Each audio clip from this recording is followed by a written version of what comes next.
Нью-Йорк қаласында таңертең жасөспірім Питер Паркер мектеп автобусын қуып барады. Алғашында жүргізуші тоқтағысы келмейді, бірақ Мэри Джейн жүргізушіге тоқтауды өтінеді. Жүргізуші келісіп Питер автобусқа мінеді. Ол орын іздейді, бірақ ешкім оның жанында отырғысы келмейді. Питерді мазақтап күліп жібереді. Бұл оқушылар Колумбия университетінің ғылым факультетіне экскурсияға барады. Сол жерде бай жігіт Гарри Осборн да келеді. Оның әкесі Норман Осборн алып келген. Гарри түсіп, досы Питерге қосылады. Норман Питердің ғылымдағы ақылына таң қалады. Зертханада оларды түрлі өрмекшілермен таныстырады. Секіріп, жемін ұстайтын өрмекші, өте мықты тор жасайтын өрмекші, ерекше сезімтал өрмекші. Гарри Мэри Джейнді жалғыз тұрған көріп, Питерге сөйлесуге кеңес береді. Бірақ Питер ұялады. Гарриге өзің сөйлес дейді. Гарри Мэри Джейнмен сөйлесіп тұрған кезде, олар генетикалық тәжірибеден өткен жаңа өрмекшіні көреді. Бұл өрмекші 3 түрлі өрмекшінің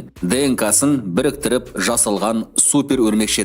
Мэри Джейн бір өрмекшінің тордан шығып кеткен байқайды. Сол өрмекші Питердің үстіне түсіп, қолын шағып алады.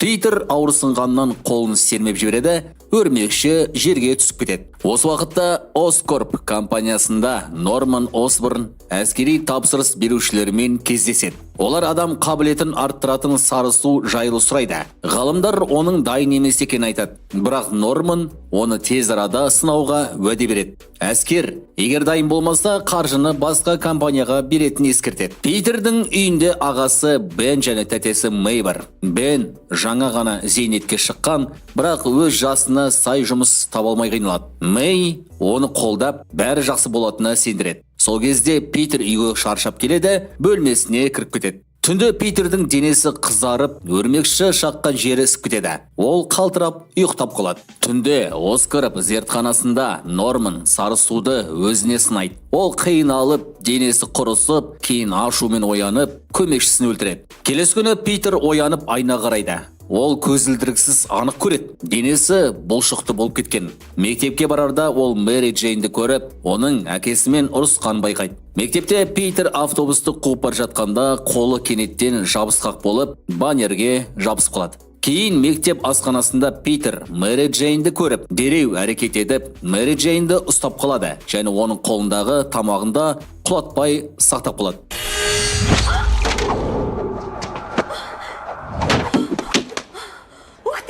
Мэри Джейн Питердің осындай жылдам әрі сабырлы қимылына таңғалады. Питер қайтадан өз орнына отырады. Сол кезде ол қолына шанышқының жабысып қалған байқайды. Шанышқыны тартып алған сәтте кенеттен қолынан өрмекші торы шығып, алдындағы тамаққа толы табаққа тиеді. Питер табақты тартқанда, ол байқамай Флештің арқасына тиіп кетеді. Флеш Мэри Джейннің жігіті еді. Питер қорқып, дереу орнынан тұрып кетіп қалады. Сыртта Питерді Флеш тоқтатып ұруға тырысады. Сол сәтте Питердің сезімдері ерекше күшейіп, ол қауіптің жақындағанын алдын ала сезеді. Осылайша ол Флештің барлық соққыларын оңай қашып кетеді. Мэри Джейн Флешті тоқтатуға тырысқанымен ол тыңдамайды. Ақыры ашуланған Питер Флешті ұрып жіберіп, оны қатты лақтырып жібереді. Питер асығыс кетіп қалады. Бір жерде ол денесінде бір түрлі өзгерісті байқайды. Саусақтарының ұшында өткір тікендер өсіп шыққан көреді. Ол қабырғаға өрмелеп көреді. Шынымен ешқандай құралсыз қабырғаға жабысып, өрмелей бастайды. Питер жаңа күшін сынап, ғимараттан ғимаратқа секіріп, тор шығаруға тырысады. Бірнеше рет сәтсіз болғанымен, соңғысында қолынан тор шығып, ол соған жармасып, тербеліп ұшады. Бірақ абайсызда жарнама тақтасына соғылып қалады.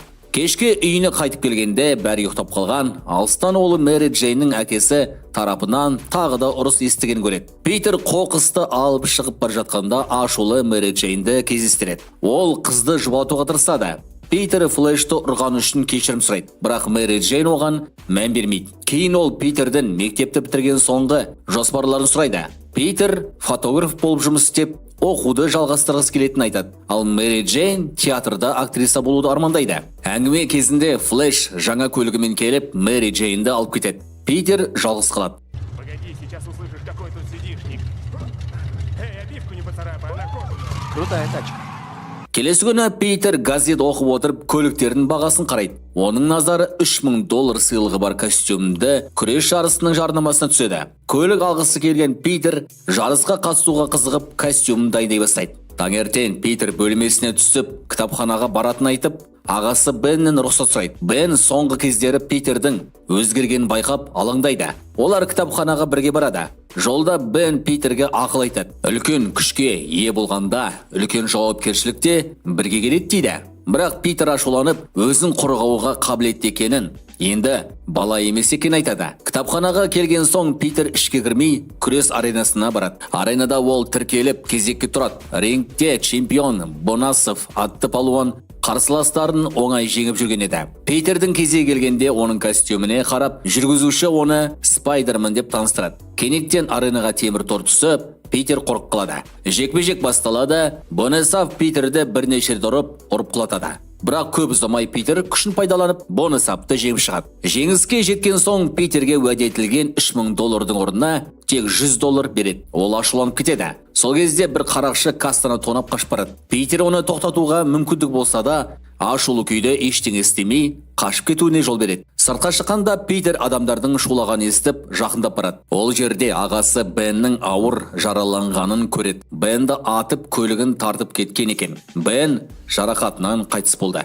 Питер полицияның әңгімесін естіп, қылмыскердің қайда кеткенін біледі. Ол дереу қуа жөнеледі. Қала ішінде секіріп қашқан көлік тоқтатады. Қарақшы ғимаратқа кіріп кеткенде Питер оны қуып жетіп, қатты ұрып соғады. Жақындап қараса, бұл аренада ақша ұрлаған соң қарақшы екен. Питер оны тоқтатуға мүмкіндік болғанымен, бұрын ештеңе істемеген еді. Қарақшы қорқып қашып бара жатып, терезеден құлап өледі. Питер үйіне қайтып келіп, күйеуінен айырылғанына қайғырып отырған тәтесі Мэйді құшақтайды. Басқа жерде әскери генерал Квести Аэроспак компаниясының ғалымдарымен кездеседі. Бұл компания Аскорптың бәсекелесі. Олар жаңа әскери құралды сынап жатыр. Генерал қаржыны Оскорптан алып басқа компанияға беруді ойлайды. Кенеттен алыстан жасыл маска киген қылмыскер Грин Гоблин келіп, атыс шығарып, сынақ алаңын қиратады. Бірнеше күннен кейін Питер және достары мектепті бітіреді. Бітіру кешінде Гарри Мэри Джейннің жігітінен айырылғанын байқайды. Үйіне келген Питер бөлмесіне кіріп, көз жасына ерік береді. Ол марқұм ағасы Беннің сөздерін есіне алады. Тәтесі Мэй оны жұбатады. Питер чемоданын ашып ішіндегі Спайдермен костюмін көреді. Ол ағасының өсиетін еске алады.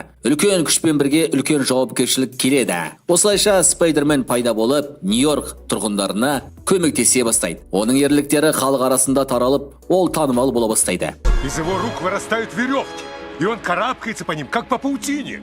Его снова Это видели. как бы его подпись. Здесь Осы уақытта Daily деген газетінде бас редактор Джона Джеймсон қызметкерлермен Спайдермен туралы талқылап жатады. Газетте Спайдерменді жақыннан түсіретін фотограф жоқ еді. Сондықтан олар арнайы фотограф іздейді. Көшеде Питер Мэри Джейнді кездестіреді. Ол қазір мейрамханада даяшы болып жұмыс істеп жүргеніне ұялады. Питер оған арманын бас тартпауға кеңес береді. Мэри Джейн Питерге өзінің Гарримен кездесіп жүргенін айтады. Ол Питерден бұл жайлы Гарриге айтпауын өтінеді. Кейін ол асығыс кетіп қалады. Себебі актерлік сынаққа бара жатыр. Питер Гарримен бірге тұратын пәтеріне келеді. Гарридің әкесі Норман да сонда. Питер жұмысынан айырылғанын айтып шағымданады. Гарри әкесіне Питерге жұмыс тауып беруді сұрайды. Бірақ Питер бас тартады. Әңгіме барысында ол газеттің Спайдермен суретіне фотограф іздеп жатқанын байқайды. Кешке Питер Спайдермен болып камерасын алып шығады. Келесі күні ол түсірген суреттерін жаңағы газетке апарады. Джона суреттерді бағалап, оған аз ғана ақша береді. Питер тұрақты жұмыс сұрайды.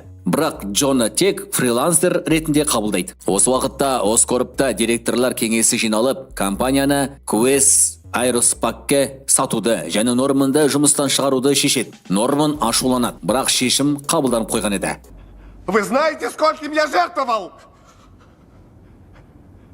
Әлемдік бірлік фестивалі өтеді. Питер ол жерге суретке түсіруге барады. Ол Мэри Джей мен Гарриді бірге көреді. Сол кезде Питер жаман күштің жақындағанын сезеді. Шынында да алыстан Гоблин ұшып келіп бомба лақтырады. Жарылыс болып, Мэри Джейн тұрған балкон құлап кетеді. Питер дереу Спайдермен костюм киіп көмекке келеді. Гоблин директорларды өлтіреді. Спайдермен алыстан келіп онымен шайқасады. Мэри Джейн құлап бара жатқанда Спайдермен оны құтқарып қалады. Кейін Гарри Питерге Мэри Джейнмен қарым-қатынасын айтады. Гарри Питердің Мэри Джейнді ұнататынын біледі. Бірақ Питер ешқашан сезімін ашпан еді. Питер ашуланбай олардың қарым-қатынасын қолдайды. Ал Норман өз ішінде жаман дауыстарды естіп, адамдарды жоюға бел буады. Келесі күні Daily газетінде Питер суреттерін тапсырады. Ол кеткен соң кенеттен Грин Гоблин келіп, Джонаны қысады. Ол Спайдермен суреттерін кім түсірген сұрайды. Джона білмейтінін айтады. Сол кезде Спайдермен пайда болады. Гоблин оған ұйықтататын газы шашып, есінен тандырады. Сосын алып кетеді. Гоблин Спайдерманға бірге жұмыс істеуін ұсынады. Екеуі қалаға қарсы шығып, адамдарды құртуы керек дейді. Әйтпесе олар мәңгілік жау болып, адамдардың өлуіне себеп болуы мүмкін дейді. Кейін ол кетіп қалады. Келесі кеште Питер Мэри Джейнді көшеде көреді. Ол қызды бургерге шақырғысы келеді. Бірақ Мэри Джейн Гарримен кездесуге бара жатқанын айтады. Питер алыстан оның соңынан екі күдікті адамды байқайды. Олар шынымен Мэри Джейнді зорлықпен алып кетпек болады. Дәл сол кезде Спайдермен келіп, оны құтқарып қалады. Мэри Джейн Спайдерменге алғыс айтады. Келесі күні қалада өрт шығады. Спайдермен адамдарды құтқаруға келеді. Ол бір баланы аман алып шығады. Бірақ ғимарат ішінде тағы да біреу бар деген дауыс шығады. Ол ішке кіргенде Гоблин шығады. Екеуі шайқасады. Спайдермен жарақат алады. Кейін жарылыс болып, ол кетіп қалады. Сол күні Норман Гарридің пәтеріне келеді. Онда тәтесі Мэй және Мэри Джейн бар еді. Олар мереке атап жатыр екен. Бұл Норманның Мэри Джейнді алғаш көруі. Тәтесі Мэй Питерді іздеп, ол жоғалып кеткен айтады. Дәл сол кезде Спайдермен сырттан келіп, адамдарды таңғалдырады. Олар Питерді бөлмесінен іздеуге барады. Питер дереу төбеге шығып, төбеде жасырып қалады. Қолындағы жарадан қан тамып кетеді. Норман Осборн күдіктеніп, айналасына қарайды. Бірнеше минуттан кейін Питер пәтерге кіріп, кешіккені үшін кешірім сұрайды. Олар дастархан басында отырады. Тәтесі Мэй Питердің қолынан қан аққанын көреді. Сөйтіп алаңдайды. Норман да оның қолындағы жараны байқап, бұған дейін Спайдерменмен болған шайқасын есіне алады. Ол бірден орнынан тұрып кетіп қалады. Гарри әкесін тоқтатуға тырысады, себебі ол Мэри Джейнді әкесіне таныстырғысы келді.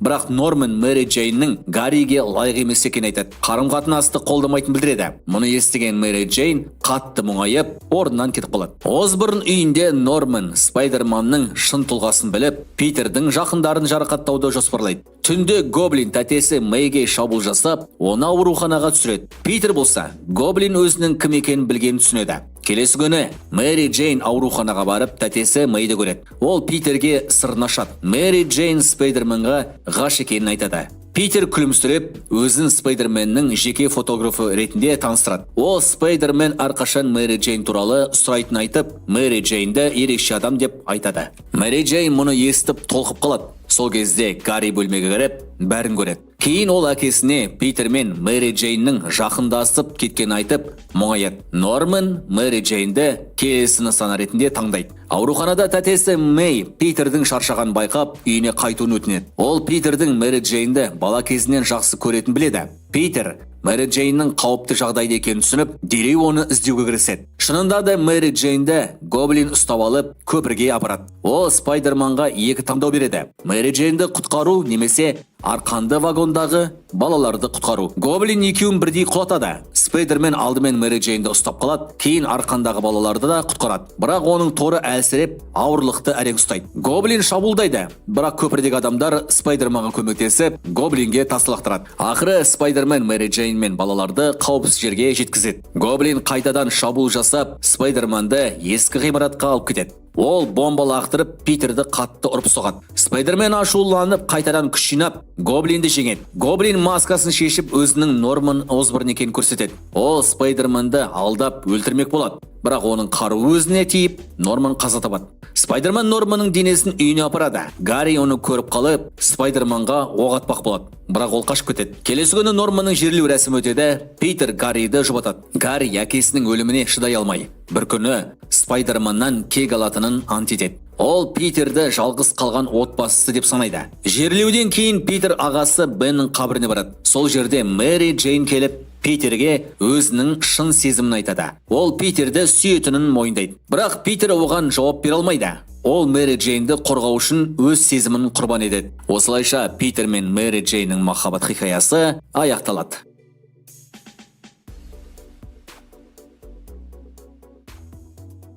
Таңғы шуақты күні Питер Паркер жұмысына пицца жеткізу үшін асығыс жолға шығады. Басшысы тағы да кешіккені үшін оған ренжиді. және пиццаны тезірек жеткізуді бұйырады. Өйткені дүкен кешіксе, клиентке пицца тегін беріледі. Пицца тездетіп жүріп кетеді. Қала көшелерінде уақыттың аз қалған сезген Питер мотоциклін тастап өрмекші адамға айналады. Ол ғимараттар арасында тез жету үшін өрмелеп, тербеліп ұша жөнеледі. Жолда келе жатып, жүк көлігінің астында жан жылып қалжыздаған екі баланы құтқарып қалады. Бірақ сонда да пиццаны жеткізуге кешігіп қалады. Сол себепті клиент төлеуден бас тартады. Шаршап шалдығып, Питер пицца дүкеніне қайтып келеді. Ал басшысы оның тәртіпсіздігімен үнемі кешігетінін айтып, сол күні жұмысынан шығарып жібереді. Осыдан кейін Питер Daily Bugle газетіне келеді. Газет иесі Джона Джеймсон Питердің әкелген суреттерін ұнатпайды. Ол тек өрмекші адамның әрекеттерін түсірген суреттерді ғана талап етеді. Ал Питер оған қарсы, өйткені Джеймсон өз мақалаларында әрдайым өрмекші адамды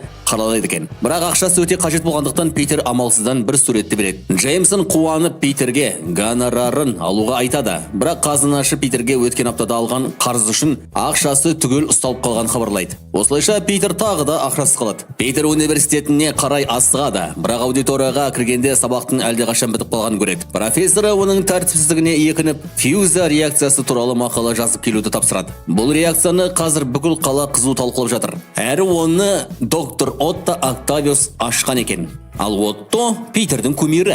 Питер міндетті түрде бұл жолы тапсырманы орындаймын деп уәде береді. Әйтпесе сабақтан құлап қалу мүмкін. Кешке Питер тәтесі Мэйдің үйіне келеді. Күтпеген жерден ол жерде Мэри Джей мен Хэри отыр. Олар Питердің туған күнін атап келуге келген екен. Питер оларды көріп қатты қуанады. Харри Питерге Оскар компаниясы доктор Октавиуспен бірге жаңа ядролық синтез жобасын жасап жатқан айтады. Хэри Питерді Оттомен таныстырып қоям деп уәде береді. Сосын Хэри Питерден неге Мэри Джейнге сезімін айтпай жүрген сұрайды. Питер соңғы уақытта тым бос емес екенін айтып, ешқандай қарым-қатынас туралы ойланбаған айтады. Хэри кейін Питердің өрмекші адамды суретке түсіріп жүретін жұмысын сөз етеді. Сөйтсе, Хэри әлі күнге дейін өрмекші адамға өкпелі.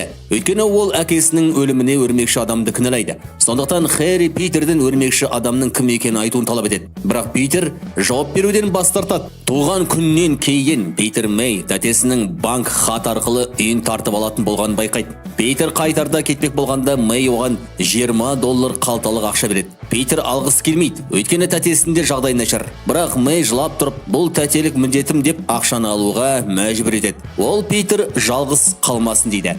Өйткені Бен ағай қайтыс болғаннан кейін өзі де жалғыз. Питер аш болып үйдің артында қоқыс тастап жатқанда, ол үйге қайтпаған Мэри Джейнмен кездесіп қалады. Мэри Джейн Питерді қайта көргеніне өте қуанышты екенін айтады. Мэри Джейннің әдемі көзқарасына қарап, Питер оған сезімін білдіргісі келеді. Бірақ маңызды нәрсенің орнына мәнсіз сұрақ қойып, қызды ренжітіп алады. Сонда Мэри Джейн Питерге өзінің қазіргі жігіті бар екенін айтады. Питер бұған таңғалады. Тақырыпты өзгерту үшін Питер Мэри Джейнге оның ойнайтын опера спектакліне міндетті түрде келетін уәде етеді. Өйткені бұған дейін бірде-бір қойылымына баруға уақыты болмаған. Мэри Джейн қуанып Питердің ең болмаса бір рет болса да көрген қалайды. Жатақхана есігіне келгенде Питерден қожайын айлар бойы төленбей жүрген жалдау ақшасын сұрайды. Питер жаңа ғана Мэй тәтесі берген $20 көрсетеді. Ал қожайын оны бірден қолынан жұлып алады. Ертесі күні Хэри Питерді доктор Октавиуспен кездесуге алып барады. Доктор Окто жұмысқа қатты берілгендіктен босқа келген қонақтарды ұната бермейді.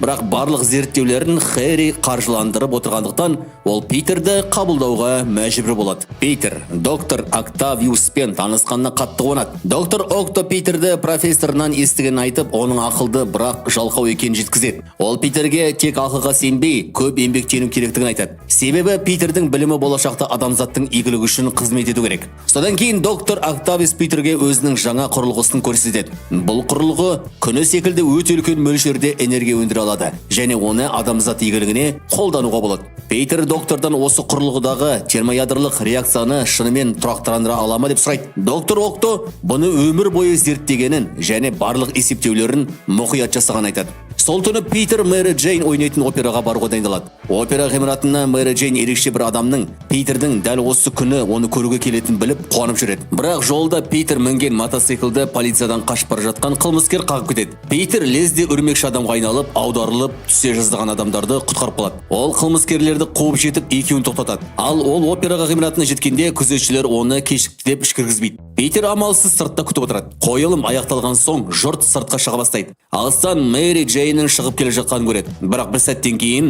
оның өзін күтіп тұрған жігітіне отырып бірге кетіп қалғанын байқайды. Жүрегі жараланған Питер бірден кетіп қалады. Ол өрмекші адамға айналып бей ғимараттардың арасына тербеліп ұшады. Бірақ кенеттен оның күштері жоғала бастайды. Қолынан өрмек жібі шықпай қалады. Ертесі күні Питер доктор Октавиустың термоядролық реакциясы демонстрациясына қатысады. Оскар ғимаратында доктор Окто артқы жағын жасанды интеллекті бар механикалық шегіртке тентакльдерді орнатады. Бұл тентакльдер адамның қолы істей алмайтын жұмыстарды орындауға көмектеседі. Бір журналист, егер бұл тентакльдер өз бетінше бұйрықсыз қозғалып кетсе не болатынын сұрайды. Доктор Окто олар ойына әсер етпеу үшін мойнына арнайы қорғаныш чип орнатқан айтады. Демонстрация басталады. Окто өте сирек кездесетін тритиум элементін реакторына салады. Реакция іске қосылып, күн секілді алып жалын шарпайда болады. Барлығы доктор Октоны құттықтай бастайды. Бірақ реакция тұрақсыз болып кетеді. Ол айналасындағы металл заттарды өзіне тарта бастайды. Адамдар дүрбелеңге түседі. Хэри докторға құрылғыны өшіруді бұйырады. Бірақ Окто бәрін бақылап тұрғаны сеніп тоқтатпайды.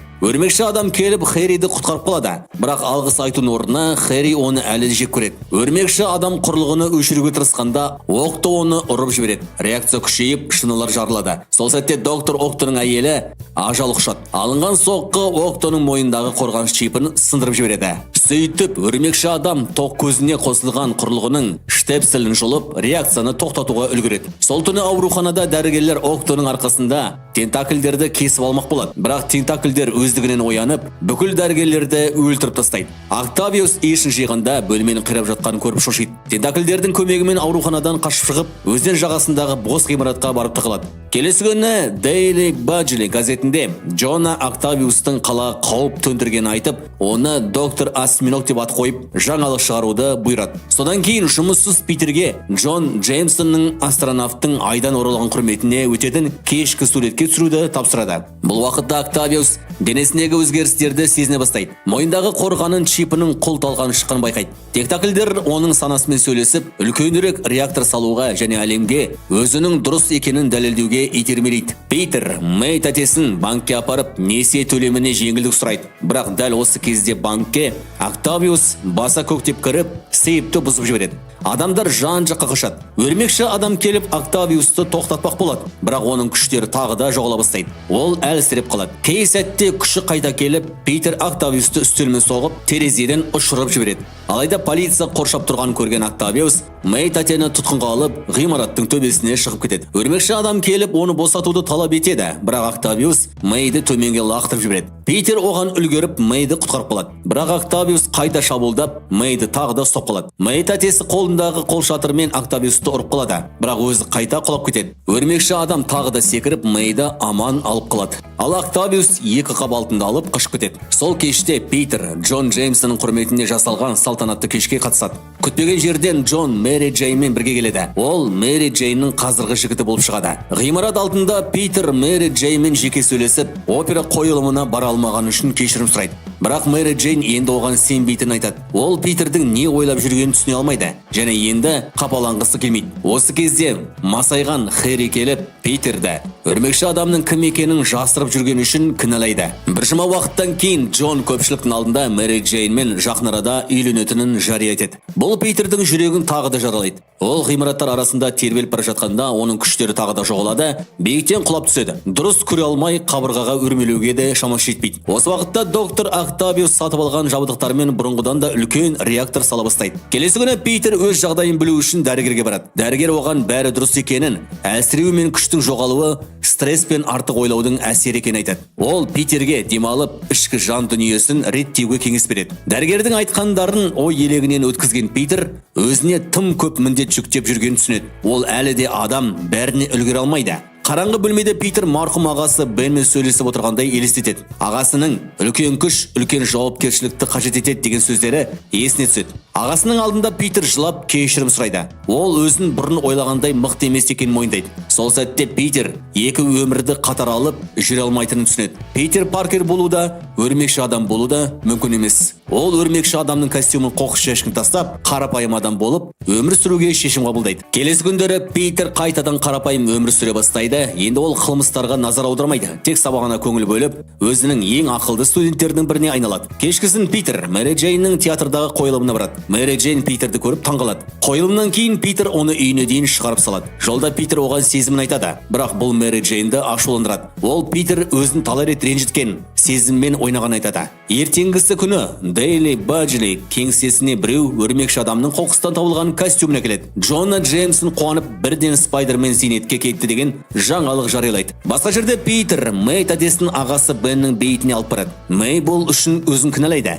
Үйге келген соң Питер оның жүрегіне түскен салмақты жеңілдету үшін шындықты айтуға бел болады. Ол сол күнгі оқиғаны толық баяндайды. Питер ақша табу үшін жауынгерлік аренадан ұтқан ақшасын алмақ болған. Бірақ ұйымдастырушы оны қуып жіберген. Сол кезде бір қылмыскер ұйымдастырушыны тонап қашқанда, Питер оны тоқтатпай кек алған. Сол қылмыскер кейін көлікті тартып алмақ болып, Бен ағасын атып кеткен. Мэй тәтесі шошып кетіп, үнсіз кетіп қалады. Осы уақытта доктор Октавиус реакторын толық айғақтайды. Ол Оскорпқа барып, тритиум сұрайды. Хэри оған тегін беруден бас тартады. Бірақ бір шарт бар. Тірідей өрмекші адамды ұстап әкелсе, тритиумды береді. Бір күні Питер өртеніп жатқан ғимаратты көреді. Іште бір бала қалып қойған еді. Күші жоқ болса да ол отқа кіріп кетеді. Әупірімдей жүріп баланы құтқарады. Бірақ кейін тағы да бір баланың ішінде қалып өліп кеткенін естиді. Бұл Питердің жүрегіне ауыр тиеді. Келесі күні Питер Мэй тәтесіне келеді. Бірақ банк олардың үйін тартып алғанын көреді. Тәтесі заттарын жинап жатыр. Ол Питердің кеше бәрін ашық айтқаны үшін риза екенін айтады. Мэй Питерді қатты жақсы көретінін білдіреді. Осы кезде бір кішкентай бала Питерден өрмекші адам қайда кетті деп сұрайды. Ол ренжулі, өйткені Спайдермен енді адамдарды құтқармайды. Мэй тәтесі былай дейді: әр адамның бойында батырлық бар, сол адамды адал және мейірімді қылады. Адам өмірден өткен соңында артында жақсылық қалдыру керек. Әрқашан бәрі біз қалағандай бола бермейді, бірақ үміт үзілмеуі тиіс. Бұл сөздер Питердің жүрегін оятады. Күндіз Питер ең биік ғимаратқа шығып, күшін қайтара ала ма деп сынап көреді. Ол жүгіріп секіреді, бірақ құлайды. Тек кір жайылған арқанға ілініп аман қалады. Басқа жерде Мэри Джейн Джонмен үйлену тойының шақыру билеттерін дайындап отыр. Бірақ ішкі сезімі оны мазалайды. Бұл шешім оның жүрегі қалаған нәрсе емес еді. Мэри Джейн Питермен кафеде кездесуді ұсынады. Ол Питердің көзіне қарап, шынайы сезімін жасыра алмайтынын, оны сүйетінін айтады. Бірақ Питер өзін ешкім емес деп, оны ешқашан бақытты ете алмайтынын айтып, тағы да сырт айналады. Бұл сөздер Мэри Джейнді қайта ренжітеді. Ол ашуланады. Питердің жүрегі бірде ашылады, бірде жабылады. Бұл оған ауыр тиеді. Питер үнемі оның сезімдерімен ойнап жүр. Кенет арт жағынан Октавиус пайда болып, Мэри Джейнді ұстап алады. Октавиус Питерге, егер ол Спайдерменді шақырмаса, Мэри Джейнді өлтіретінін айтады. Сосын ол Мэри Джейнді көтеріп, биік ғимараттың үстіне алып кетеді. Осы сәтте Питердің күші қайта оянады. Көру қабілеті де қалпына келеді. Ол Дейли Баджли кеңсесіне барып, Спайдерменнің костюмын алып шығады да, бірден Октавиусты қуып жөнеледі. Ғимараттардың бірінің төбесінде жеткенде, Октавиус ол жерде жалғыз екенін байқалады. Ол Мэри Джейнді жасырын бір орынға қамап қойған. Питер мен Октавиус шайқасқа кіріседі. Спайдермен Октавиусты тартып қалып, жетіп келе жатқан пойыздың үстіне құлатады. Октавиустың шабуылдары тым ауыр болғандықтан Спайдермен біраз қиналады. Сосын Октавиус пойыздың тежегішін сындырып, оны жоғары жылдамдықпен зымыратып жібереді. Октавиус кетіп қалады, ал Спайдерменнің алдында бітетін темір жол тұр. Питер өрмек жібін лақтырып, пойызды тоқтатпақ болады. Бірақ жібі үзіліп кетеді. Пойыздың қатты екпені шыдамайды. Питер қайтадан көп жіп лақтырып, бар күшін салып пойызды тоқтатуға тырысады. Ақыры тоқтатуға қол жеткізеді. Тоқтаған бойда Питер әлсіреп, есінен танып қалады. Пойыздағы адамдар Питерді ұстап ішке кіргізеді. Жұрт оның маскасын қайта кигізіп, алғыстарын білдіреді. Және Спайдерменнің тұлғасын ешкімге айтпаймыз деп уәде береді. Сол сәтте Октавиус қайта пайда болып, әлсіз Спайдерменді оңай ұстап алады. Ол Питерді ес-түссіз күйде Гэридің алдына алып барады. Гэри уәдесін орындап оған трити береді. Октавиус кеткеннен кейін Гэри пышақ алып Спайдерменді жеке өзі өлтірмек болады. Масканы шешкенде оның астында Питер Паркерді көріп шошып кетеді. Питер оянып Гэриді тыныштандыруға тырысады. Ол Октавиус қайда кеткенін сұрайды, бірақ Гэри білмейді. Ол тек Октавиустың тритиді қажет еткенін ғана айтады. Питер түсінеді. Октавиус жаңа реакторды қайта салған және бұл өте қауіпті. Бос қоймада Мэри Джейн де сол жерде байлаулы екен. Октавиус реакторды іске қосады. Реаксіз тұрақсыз күйге түсе бастағанда арт жағынан Спайдермен секіріп келіп, Мэри Джейнді құтқаруға тырысады. Оны байқаған Октавиус бірден шабуылдап Питерді ұшырып жібереді. Екеуі қайтадан қатты шайқасады. Реактор күшейіп, Мэри Джейн оған қарай тартыла бастайды. Спайдермен оны құтқарып үлгереді. Бірақ Октавиус қайта оралып, Питерді соққыға жығып, оны шаншып өлтірмек болады. Сол сәтте өрмекші адам электр кабелін тартып, тоқты Октавиустың механикалық қолдарына жіберіп, оларды істен шығарады. Питер реактордың тоқ сымын жұлып алады, бірақ реакцияны тоқтату мүмкін болмай қалады. Керісінше ол күшейіп, айналасындағы металдарды өзіне қарай тарта бастайды. Осы кезде Октавиус есін жиды. Ол не болып жатқан көріп, абдырап қалады. Механикалық қолдарының дыбысы өшіп қалғаны, олар тоқтан істен шыққан. Енді ол өз еркін бақылап тұр. Питер қасына келіп, маскасын шешіп, реакцияны қалай тоқтатуға болатынын сұрайды. Есін жиған Октавиус Питерді таниды. Бір сәтке ақылына келгендей болады. Бірақ кенеттен механикалық қолдары қайта іске қосылып, оны тағы да билеп ала бастайды. Питер оның есін жиғызуға тырысады. Ол Октавиустың өз сөздерін еске салады. Ғылым адамзатқа пайда әкелу керек. Осы сөздер Октавиусты селдеткізеді. Ол өз еркін қайтадан қолға алады. Ақыры ол механикалық қолдарын толық бақылауға алып, жағдайды түсінеді. Октавиус, бұны тоқтатудың жалғыз жолы реакторды өзеннің түбіне батыру дейді. Питер реакторға қарай жүгіруге ұмтылғанда, Октавиус оны тоқтатады. Мен өз қателігімді өзім түзетуім керек деп, реакторды өз қолымен суға түсіруге бел болады. Октавиус реакторды тоқтату үшін өз өмірін қояды. Ал Питер кері бұрылғанда Мэри Джейннің бәрін көріп тұрғанын таңғалады. Сол сәтте арттағы қабырға құлап, Питер оны бар күшімен ұстап қалады. Осы кезде реактор өзенге батып, Октавиус бірге су астына кетеді. Питер құлаған қабырғадан шығып үлгеріп, ғимараттан секіріп қашады. Барлығы суға құлап жатқанда ол Мэри Джейнді алып шығып, оның қауіпсіздігін қамтамасыз етеді. Өрмек жібінің үстінде Питер Мэри Джейнге шындықты айтады. Ол неге онымен бірге бола алмайтынын, қанша жақсы көрсе де, Спайдерменнің әрқашан жаулары болатынын, ал бұл Мэри Джейннің өмірін қауіпке тігетінін түсіндіреді. Питер оны жерге түсіріп кетеді. Басқа жақта Гэри естен таңған күйде әкесінің елесін көреді. Норман Осборн одан өшімді ал деп бұйырады, бірақ Гэри бас тартады. Питер оның досы. Әкесінің елесі ғайып болғанда Гэри ашуға булығып, пышақты лақтырады. Пышақ қабырғадағы айнаға тиіп, артындағы жасырын бөлмені ашады. Бұл бөлмеде әкесінің Green Goblin костюмімен қарулары тұр екен. Келесі күні шіркеуде Мэри Джейн Джонмен үйленуге дайындалып тұрса да, ойы түгел Питерде. Ақыры ол шешім қабылдап, неке қию рәсімінен қашып, Питердің жатақханасына келеді. Ол Питерге, маған бәрібір, сен Спайдермен болсаң да, мен қауіптен қорықпаймын. Тек сенің жаныңда болсам болды дейді. Сол сәтте полицияның сиренасы естіледі, тағы да бір қылмыс болып жатыр. Питер маскасын тағып, бұрынғыдан да сенімді әрі жігерлі Спайдерменге айналады. Осылайша Өрмекші адам 2 фильмі аяқталады.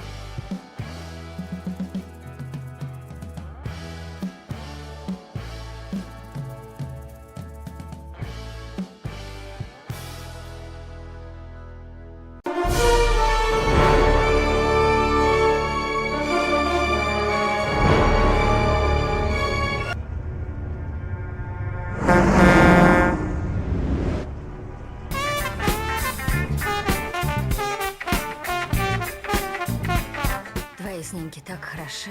Өрмекші 3 фильмінде біз бір емес, 3 бірдей жауды көреміз. Егер сен Өрмекші адам 1 және Өрмекші адам 2 фильмдерін көрген болсаң, онда осы 2 фильмде де Питер Паркер, яғни Өрмекші адам өте қиын өмірден бастайды. Бірақ бұл фильмнің басында Питер бақытты, себебі Мэри Джейн оның сүйіктісі.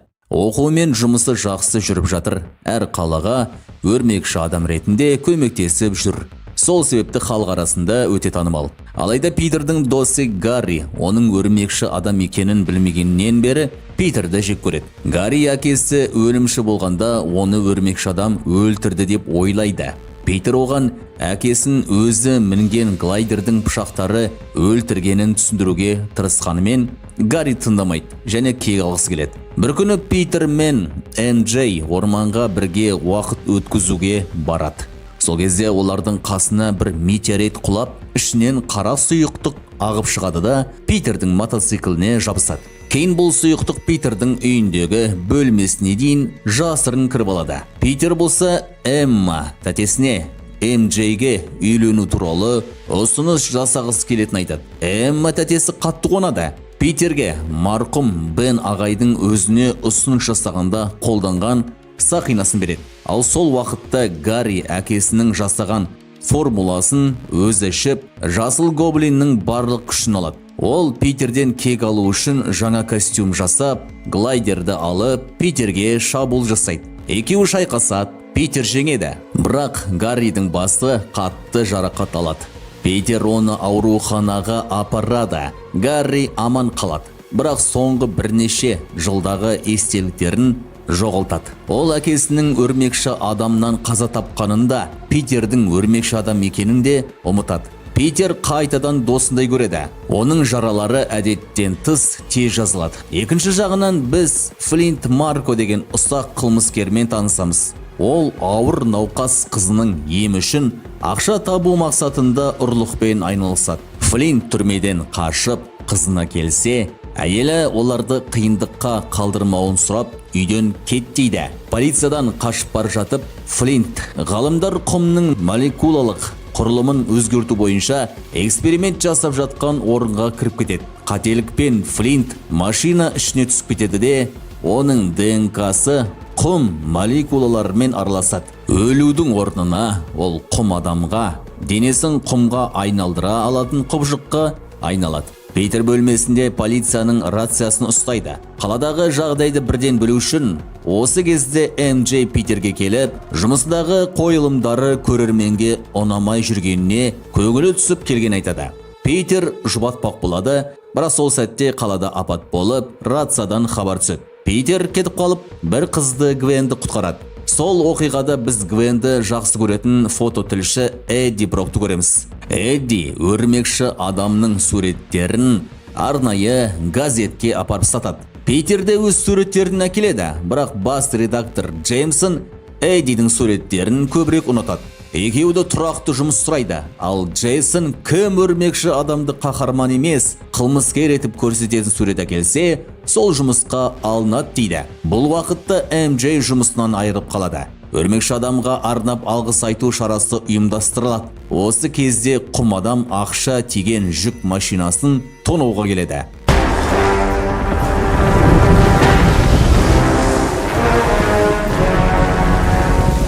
Өрмекші адам оны тоқтатып, құм адам ақшасы кетуге мәжбүр болды.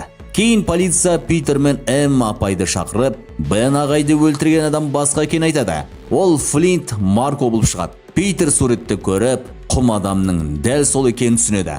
Ашуға бұлғып полицейлерге айғайлайды. Үйге келгенде МJ Питерге келсе, Питер оны ренжітіп қуып жібереді. Ол өрмекші адам костюм киіп, құм адам жайлы хабар күтеді.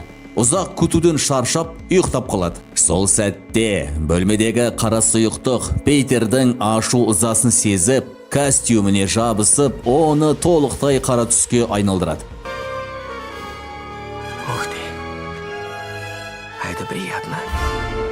Питер оянып, бұрын болмаған күшке ие болған байқайды. Ол бұл сұйықтықты профессорына апарады. Профессор оны симбиот деп атап, бұл тіршілік иесінің өзінің иесіне жабысып өмір сүретінін, оны ажырату өте қиын болатынын айтады. Кешке Питер қара костюммен құм адамды қайта іздеп, қайтадан ұрысатын болады. Симбиоттың күшімен Питер Флинтті оңай жеңіп, оны су цистернасына соғып жібереді. Су Флинттің құм денесін шайып жібереді. Питер оны өлді деп ойлайды. Костюмның мінезіне әсер етіп жатқан сезген Питер оны шешіп, чемоданға жауып тастайды. Ал МJ жұмыстан қуылған соң өзіне көңіл бөлмейтін Питерге ренжіп, біраз уақыт Гарридің қасында болуға шешім қабылдайды. Гарри МJ мен уақыт өткізіп жүріп, есін толық қайтарады да Питердің кек алуға бекінеді. Бұл жолы ол МJ-ді пайдаланады. Ол Питер мен МJ-дің айырылуына себеп болады. Кейін Питерге МJ мені таңдады деп әдейі ашуландырады. Ашуға булыққан Питер қара костюмді қайта киіп, Гарри мен үйінде төбелесіп, оны қатты жаралайды. Гарридің бетінің жартысы күйіп қалады. Симбиот Питерді мүлдем өзгертеді. Ол эгоист, ашушаң, өзімшіл болып кетеді. Эдди Брок өрмекші адамды ұры етіп көрсеткен жалған сурет арқылы тұрақты жұмыс алды. Бірақ Питер суреттің жалған екен дәлелдеп, Эддиді барлығының алдында масқаралайды. Эдди жұмыстан қуылады. Питер Гвенмен бірге МJ жұмыс істейтін клубқа барып, МJ-ді әдейі қызғандыруға тырысады. Бірақ клубтағы төбелесте Питер байқамай МJ-ға қол көтеріп, оны құлатады. МJ болса, сен кімсің? Мен танитын Питер мұндай емес деп таңғалады. Өзінің неге айналғанын түсінген Питер шіркеуге барып қара костюмнен құтылмақ болады. Бірақ симбиот тым терең байланысқандықтан ажыратуы қиын еді. Дәл сол жерде болған Эдди Питердің қара костюмдегі түрін көріп қояды. Шіркеу қоңырауының жоғарғы дауыс толқыны симбиотты Питерден ажыратады. Симбиот Эддиге жабысып, оны Веномға айналдырады. Веном енді өрмекші адамның барлық күшіне ие. Эдди Питерге қатты өшіп қалған. Жұмыстан қуылды. Гвен кетті. Питер оны масқаралады. Енді Питердің өрмекші адам екенін білген соң, одан кек алмақ. Веном құм адаммен бірігіп, өрмекші адамды өлтірмек. Олар MJ-ді ұрлап, ғимараттың сыртына таксимен іліп қояды. Питерді шақырып, қолынан келсе тоқтат дейді. Питер екеуімен жалғыз күресе алмайтынын біліп, Гарриден көмек сұрайды. Гарри бас тартқанымен кейін қызметшісі оған шындықты айтады. Әкеңді өрмекші адам өлтірмеді, оны өз глайдері өлтірді, дейді. Гарри шындықты түсініп, досына көмектесуге асығады. Шайқас басталғанда өрмекші адам қатты жеңіліп жатқанда, Гарри келіп, оның өмірін сақтап қалады. Екеуі қайтадан нағыз достарындай жұп болып, MJ-ді құтқарады. Бірақ Веном Питерді торға түсіріп, шабуыл жасамақ болғанда, Гарри оны қорғап, ауыр жарақат алады. Питер металл құбырларды соғып, жоғарғы жиілікті дыбыс шығарады. Веном әлсірейді. Симбиотынан ажыратылған Эдди граната жарылысына да қарамастан симбиотпен бірге қаза табады. Эддидің өлімі Питерге қатты әсер етеді. Құм адам Питердің өзіне зиян келтірген жауы үшін жылағанын көріп, өзінің қателігін түсінеді. Ол Питерге жақындап, мен Бен ағайды өлтіргім келмеді. Қызым үшін ақша керек болды. Мылтық кездейсоқ атылып кетті дейді. Питер оны кешіреді. Құм адам ұшып кетеді. Питер ауыр жарақат алған Гарридің қасына келеді. Гарри, өткенді ұмыт, сен менің ең жақсы досымсың дейді де көз жұмады. Гарридің жерлеуінен кейін Питер MJ-ге оралады. Фильм осылай аяқталады.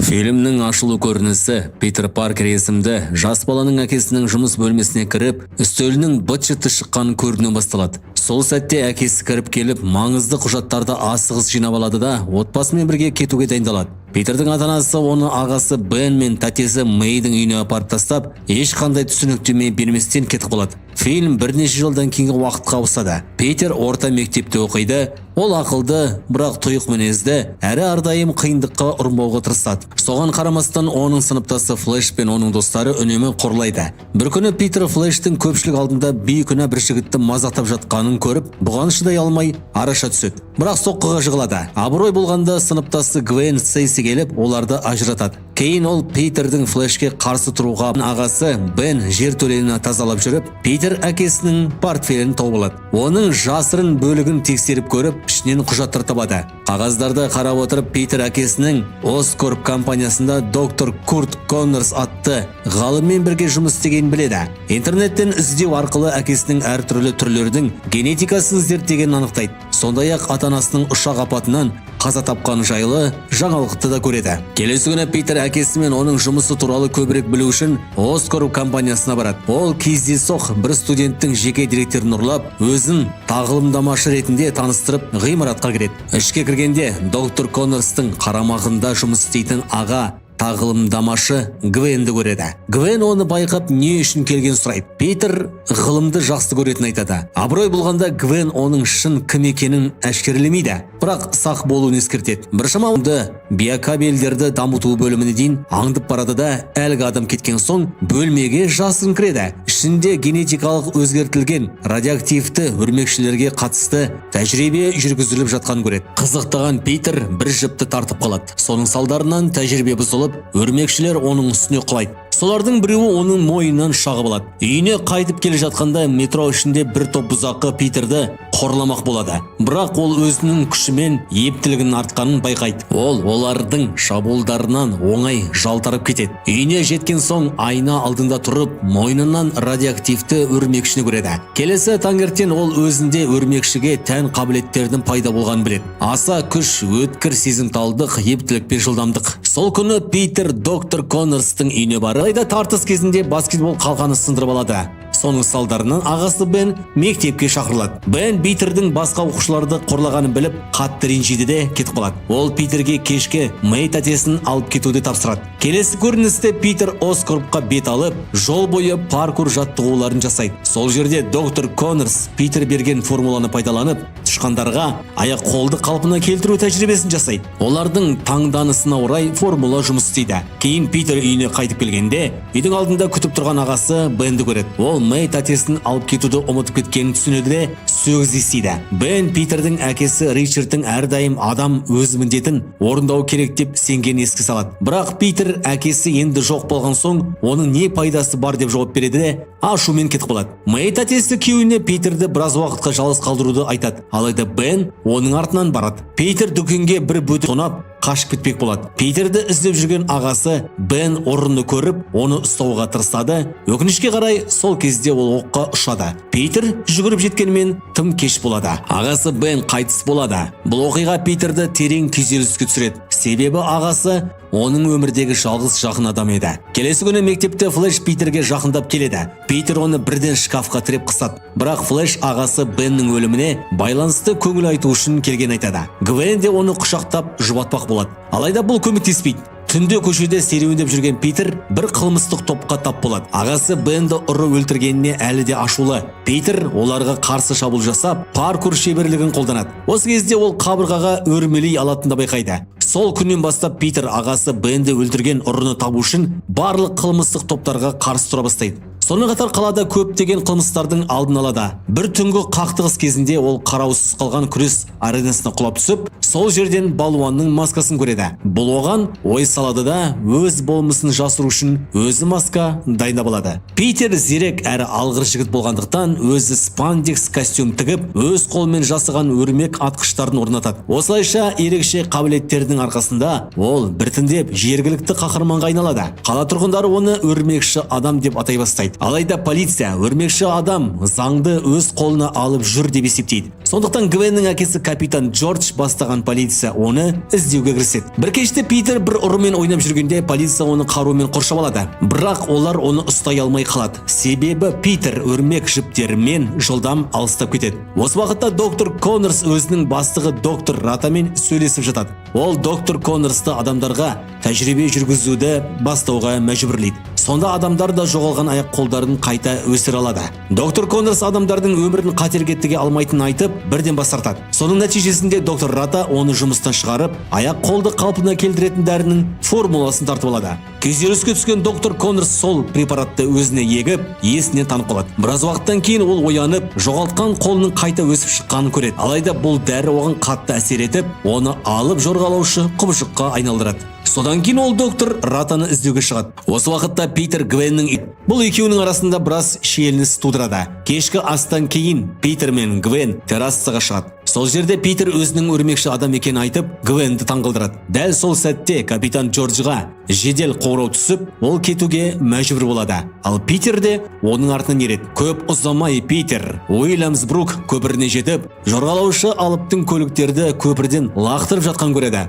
Ол бірден өрмекші адамның киімін киіп, өрмекші атқыштарын пайдаланып, барлық көліктерді құтқарып қалады. Өрмекші адамның келгенін көрген доктор Коннорс оқиға орнынан кетіп қалады. Кейін Питер көпірдің астына бір баланың көліктің ішінде қамалып қалған біледі. Бір сәт ойланбастан ол көліктің ішіне кіріп, бірақ бала қатты қорқып шықпай қояды. Сонда Питер баланың сеніміне кіру үшін маскасын шешіп береді де оны аман алып шығады. Келесі күні полиция бұл істі өз қолына алып, өрмекші адамды тұтқындауға ордер шығарады. Бұл жаңалық Питерді қатты қынжылтады. Өйткені ол тек мұқтаж адамдарға көмектескісі келеді. Кейін ол доктор Коннорстың лашығына барып, алып жорғалаушы туралы сұрайды. Өзін жайсыз сезініп тұрған доктор Коннорс құбыжық қауіп төндірсе, аса агрессивті болатынын айтады да, жаңа жобасымен айналысам деп кетіп қалады. Осы кезде Питер доктор Коннорстың үстелінен бөлімшесіне барып, капитан Джорджға шындықты түсіндіруге тырысады. Ол доктор Коннорс кесіртке ДНК-сын пайдаланып, жоғалған қолын қайта өсіруге әрекет жасағанын, бірақ тәжірибе теңгерімсіз болып, оны алып кесірткеге айналдырғанын айтады. Алайда капитан Джордж бұл айқас генетикалық әңгімеге сенбей, Питерді кері қайтарады. Содан кейін Питер алып кесірткеге өзі қарсы шығуға шешім қабылдайды. Ол кәрізге түсіп, дәлел жинау үшін камерасын орнатады. Көп ұзамай доктор Коннорс тағы да алып кесірткеге айналып, кәрізде Питерге шабуыл жасайды. Екеуінің арасында қатты шайқас болады. Бірақ кенеттен Питердің өрмек атқыштары істен шығып, алып кесіртке оны паршалап тастамақ болады. Әупірімде Питер қашып құтылады. Біраз уақыттан кейін доктор Кон аты жазылған көреді. Сол сәтте ол өрмекші адамның шын мәнінде Питер екенін түсінеді. Басқа жерде Питер Гвеннің бөлмесіне барып, ол оның жарасын таңып береді. Әңгіме барысында Питер бұл жағдайдың бәріне өзі кінәлі екенін айтады. Себебі ол аяқ қолды қалпына келтіретін формуланы доктор Коннорсқа берген. Енді енді мұның бәрін өзі тоқтатуы керек екенін айтады. Келесі күні доктор Коннорс Питердің мектебіне келіп, оқушыларды үркітеді. Ол Питерге шабуыл жасайды. Бірақ Питер өрмек атқыштардың көмегімен шабуылдардан жалтарып қарсыласады. Ұрыс мектеп ішінде жалғасады. Полиция келгенше доктор Коннорс оқиға орнынан қашып кетеді. Осыдан кейін Питер Гвеннен Оскорп зертханасынан қайтарғышты антидотты алып шығуды өтінеді. Ал өзі доктор Коннорстың қазірдегі жасырын орнына барып, оның Оскорп мұнарасындағы арнайы құрылғы арқылы айналдырмақ екенін біледі. Бұған қатты сасқан Питер Гвенге зертханадан тез кетуді бұйырады. Өйткені доктор Коннорс сол жаққа жол тартып келе жатқан еді. Полицияның бір бөлімі кесірткені тоқтатуға тырысса, капитан Джордж бастаған екінші бөлімше қиян кескі шайқастан кейін өрмекші адамды қалайда ұстауға бел буады. Ақыры бірінші бөлімше кесірткені құлатқандай болады. Алайда оның аса жылдам жазылып кететін қабілеті бар еді. Соның салдарынан ол басқа полицейлерге аяқ қолды қалпына келтіретін дәріні жұқтырып жібереді. Ал басқа жерде капитан Джордждың тобы өрмекші адамды қолға түсіріп, оның шын мәнінде Питер екенін біледі. Соған қарамастан Питер өрмекші жіптермен тербелуде қиындайды. Бұрын өрмекші адам құтқарып қалған баланың әкесі құрылыс саласында жұмыс істейтін еді. Өрмекші адамның Оскорпқа жету үшін қиналып жатқанын көріп, ол алғысын білдіру ретінде көмектесуге шешім қабылдайды. Ол барлық жұмысшыларын жинап, крандарды өрмекші адам пайдалана алатындай етіп орналастыруды бұйырады. Жол полициясы да оған жолды толғаш береді. Осы уақытта Гвен антидотты тауып, оны әкесіне беріп, еш кідірмей өрмекші адамға жеткізуді тапсырады. Капитан Джордж мұнараның төбесіне көтерілгенде, өрмекші адамның кесірткенің қолында дәрменсіз болып жатқан көреді. Ол кесірткеге оқ жаудырып, антидотты Питерге тапсырады. Осылайша Питер мұнараның ең жоғарғы нүктесіне көтеріліп, аяқ қолды қалпына келтіретін дәрінің орнына антидотты таратады. Алайда осы сәтте кесіртке капитанның терісін жыртып, оны ауыр жаралайды. Кейін ол Питерді тоқтатуға ұмтылады, бірақ тым кеш еді. Питер процесті аяқтап қойған болатын. Соның нәтижесінде доктор Коннорс пен жұқтырған барлық полицейлер қайтадан адам кейпіне оралады. Көп ұзамай мұнара қирай бастайды, ал Питер ажал құша жаздайды. Дәл соңғы сәтте есін жиған доктор Коннорс оны құтқарып қалады. Питер өлім аузында жатқан капитан Джордждың жанына келеді, айтады. Ол Питерден Гвенді бұл істің бәрінен алыстауға уәде беруін сұрайды. Питер оған ант береді. Сол күннен бастап Питер уәдесіне тұрып, Гвеннен алшақ жүреді. Ол тіпті капитан Джордждың жерлеу рәсіміне де бармайды. Питердің салқын әрі алыстаған көрген Гвен оның бір уәде бергенін түсініп, соны қабылдауға шешім қабылдайды. Бір күні мектепте Флэш Питерге жақындап, бұрынғы мінезінен мүлде өзгерген айтады. Ол өрмекші адамның суреті бар жейде киіп жүргенін көрсетеді. Ал Питер оған мақтау айтады. Соңғы көріністе біз қылмыскерді қуып келе жатқан полиция көліктерін бақылап тұрған өрмекші адамды көреміз. Осылайша ол ресми түрде қаланың қаһарманы ретінде өз миссиясына аттанады.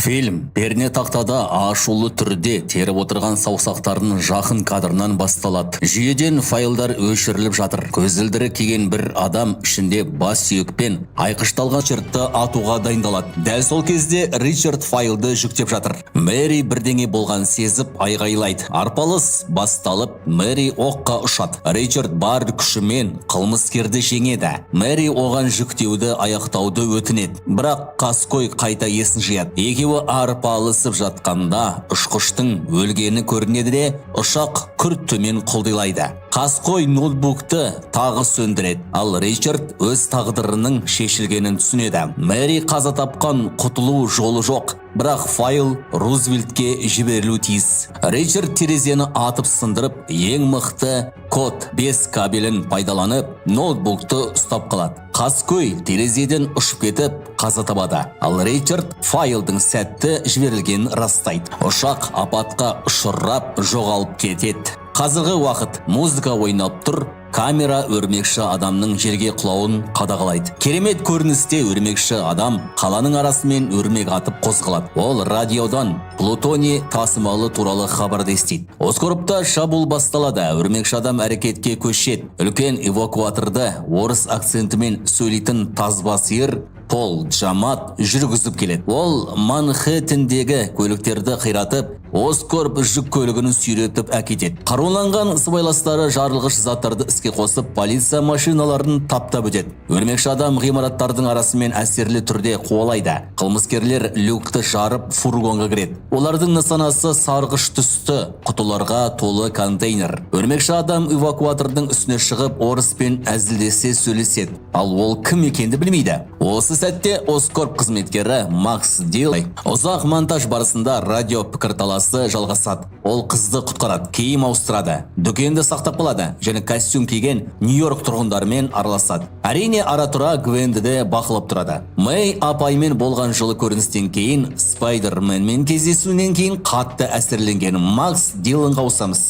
Ол өрмекші адаммен байланысы бар қиял әлемін жасап алған. Макс Оскорбта жаңа энергетикалық желі жобасында жұмыс істейді. Оның елестері жұмыс өміріне де әсер еткен сияқты. Лифте ол Гвенмен бірге тұрып өрмекші адам туралы әңгімелейді. Макс білмесе де, Гвен оның әуестігін ұнатады. Келесі көріністе Гарри Осборн ауыр халдегі әкесі Норманға келеді. Норманның терісі қарайып, қолдары тырнақ тәрізді болып кеткен. Ол әбден әлсіреген. Ол Гарриді жетістікке жете алмағаны үшін сынап, өзі сияқты тағдыр күтіп тұрған меңзейді. Гарридің қолының дірілдеген байқап, бұл аурудың белгісі екенін айтады да, зерттеулері бар флешканы береді. Көп ұзамай, жаңалықтарда Норман Осборнның қайтыс болғаны хабарланады. Гвен шәкіртақы туралы жақсы хабар алады. Ал Максқа биоэлектрлік желідегі ақауды тексеру тапсырмасы беріледі. Бөлме электр жылан балықтарына толы. Макс жүйені жөндемек болып, тоққа түсіп, аквариумға құлайды. Оның өзгеруі осылай басталады. Кеңес бөлмесінде Гарриге Оскорб тағы мәселелер туралы хабарлайды. Ол қолындағы флешканы айналдырып тұрып, бәріне селқос қарайды. Гарри директорлар кеңесін өзін сыйламайтынын түсінеді де,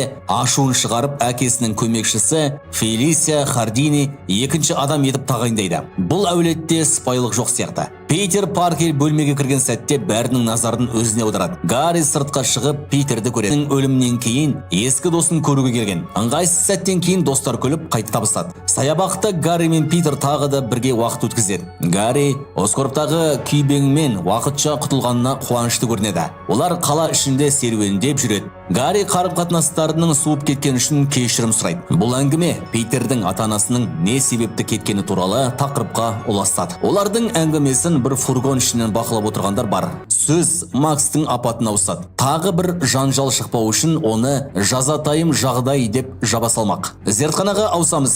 Диланның денесі сонда сақталған. Кенет электрлік кедергілер арасында оның денесі қайта жанданады. Ұшқындар жан-жаққа шашырайды. Электр құралдары өздігінен қозғала бастайды. Дилан өз қабілеттерінің табиғатын түсіне бастайды. Ол пальтоны ұстап алып, зертханадан үстіріне шығып кетеді. Қалада Питер Гвенмен кездеседі. Екеуі татуласқан сияқты, араларында шынайы үйлесім бар. Бір-бірінің қасында бақыттырақ көрінеді. Дилан көшеге шығып, бірден барлық көліктердің дабылын іске қосады. Ол бір көліктен электр қуатын сорып алады да, қаланы электр энергиясының матрицасы ретінде көреді. Макс Диланға бұл жеткіліксіз. Ол Таймс-скверге бет алады. Питер мен Гвенге қайта ораламыз. Питер оны әлі де бақылап жүрген мойындайды. Гвен оның әлі де өзін жақсы көретін біледі. Бұл жылы жағымды сәт. Сенімен бірге болудың ең жақын жолы осы дейді Питер. Бірақ Гвен күтпеген жаңалық айтады. Оған Оксфорд университетіне шәкіртақы ұсынылған. Ол екі финалистің бірі және Англияға кету мүмкін. Питер бұл хабарды әрең қабылдайды. Осы кезде оның өрмекші сезімі іске қосылады. Ол Таймс-скверге қарайды. Макс электр розеткасын ұстап, энергия сіңіреді. Оның мақсаты тек электр қуатын жұту. Полиция оған тоқтауды бұйырады. Бірақ Макс байқаусызда электромагниттік күшпен үлкен жүк көлігін аударып жібереді. Оны полиция машиналары қоршап алады. Үлкен экрандардан өзін көргенде Макс қатты толқиды. Ол өмір бойы назарға зәру болған еді. Эмоциясы тасып, қуатты толқын жіберіп, полиция көліктерін төңкереді. Өрмекші адам ұшып келіп, бір көлікті полицейдің үстіне құлатпай ұстап қалады да, Максты тыныштандыруға тырысады. Батырын көрген Бірақ олар оқ атады. Бұл Максты одан әрі ашуландырады. Ішкі дауысы күшейіп, өзін сатқындыққа ұшырадым деп ойлайды. Ол электр кабельдерін кеудесіне қосып, орасан зор энергия сіңіреді. Таймс-сквер қараңғылыққа батып, электр бүкіл кварталды қирата алатын қуатты соққы жібереді. Ол найзағайларды айғайлап жатқан халыққа бағыттайды. Адамдар электромагниттік күш әсерінен ауаға көтеріледі. Өрмекші адам өрт сөндіру шлангысынан су шашып, электронның қуатын бұзады да оны жерге құлатады. Кейін үйіне оралып, шайқас туралы жаңалықтарды көріп, сынған өрмек атқышынан қарайды. Питер ата-анасының жоғалуының құпиясын шешуге әбден әуестенеді. Интернетте танымсыз зерттеу жүргізіп, барлық деректерді байланыстыруға тырысады. Гарриді үлкен кеңседе көреміз. Ол жем Питер Гвеннің Англияға кеткен қаламайды. Олар ғимараттан шығуға тырысады. Гвен лифтке Гарри Осборнмен бірге кіреді. Равенскрофт мекемесінің сыртқы көрінісі көрсетіледі. Дәл осы жерде Дилан ұсталып қамалған. Бұл мейірімді орын емес. Доктор Кафка оған көмектескісі келетінін айтады. Макс Оскоров технологиясын танып қалады. Өз қабілеттерін бірнеше рет сынаған соң, ол өзін электро деп атайды. Оскоров басшыларының бірі оны өшіруді бұйырып, электроны бейтараптандыратын су камерасына қайтыруды талап етеді. Мэй апай Питердің ата-анасы туралы айтқан өтіріктерінің торында қалған. Питер одан шындықты талап етеді. Ол Питердің ешқандай түсіндірмесіз олардың есігінің алдында қалдырғанын айтады да, тек шындықты білгісі келетінін айтады. Ақыры Мэй апай мойындайды. Бір кездері үкімет өкілдері келіп, Питердің ата-анасын сатқын деп атаған. Бұл екеуіне де қисынсыз көрінеді. Гарридің үйіне ауысамыз. Ол өте нашар жағдайда. Өрмекші адам оған қанын бере алмайтынын, оның өлімге әкелуі мүмкін екенін түсіндіреді. Бірақ Гарриге бәрібір. Ол қанды қандай болса да алғысы келеді. Ол өзін өзі ұстай алмай, үмітсіз күйге түседі және үлкен қателік жасаған түсінеді. Ал енді тағы бір қателік жасамақ. Ол Гвен шәкіртақы сұхбатында дайындалып жатқанда оны тоқтатпақ болады. Жүрегі қан жыласа да, Питер оған сәттілік тілейді. Сұхбат кезінде ол ашуын өз қастандықтар туралы сайтына төгіп, оны жұлмалап тастайды. Сол кезде метро жетондары салынған құтыны қағып кетіп, бір ой келеді. Метро тарихын зерттей келе, ол президент Рузвельтті тасымалдау үшін қолданылған құпия станцияны табады. Дәл сол адамға Ричард бірінші көріністе деректер жібермек болған еді. Оскоропты Гарри мас күйінде күйзеліп отыр. Ол супер өрмекшілердің жойылғанына байланысты тағдырым шешілді деп санайды. Алайда Фелиция әлі де мүмкіндік бар деп ойлайды. Сақтық шарасы ретінде өрмекшілер өлтірілмей тұрып, Оскороп уды Веномды бөліп алған екен. Гарри Веном сақталған орынды табу үшін файлдарды ақтара бастайды. Менин Гарридің қауіпсіздік рұқсатын пайдаланып, Равенскрофттағы жасырын арнайы жобалар бөлімін жүргізгені анықталады. Гарри электро туралы бейне жазбаны қарап отырған кезде Менин кеңсесіне баса көктеп кіреді. Бұл қақпан еді. Электроға қатысты апатты сылтау етіп, Менин Гарриді қызметінен қуып, Оскоропты өз қолына алады. Ал Питер метро туннелдерінде әкесінің зертханасын іздеп жүр. Ол Рузвельт станциясын тауып, жетон арқылы тетікті іске қосады. Рельстер баяу ашылып, жер астындағы зертхана вагон тіріле қозғалады. Әкесінің барлық зерттеулері сақталған екен. Ал файлдарды жүктеу бірнеше жыл бұрын аяқталған. Ричардтың бейне жазбасында Норман Осборнның зұлым әрекеттері әшкереленіп, өзі кінәсіз екенін айтады. Ол Равенскрофтта зерттеулерін биологиялық қаруға айналдыруға үзілді-кесілді қарсы болған. Гарри Равенскрофтқа басып кіріп, екі күзетшіні есеңгіретіп, олардың рұқсат белгілерін ұрлайды. Питерге қайта оралсақ, Ричард өзінің ДНК-сын өрмекшілермен біріктіретін айтады.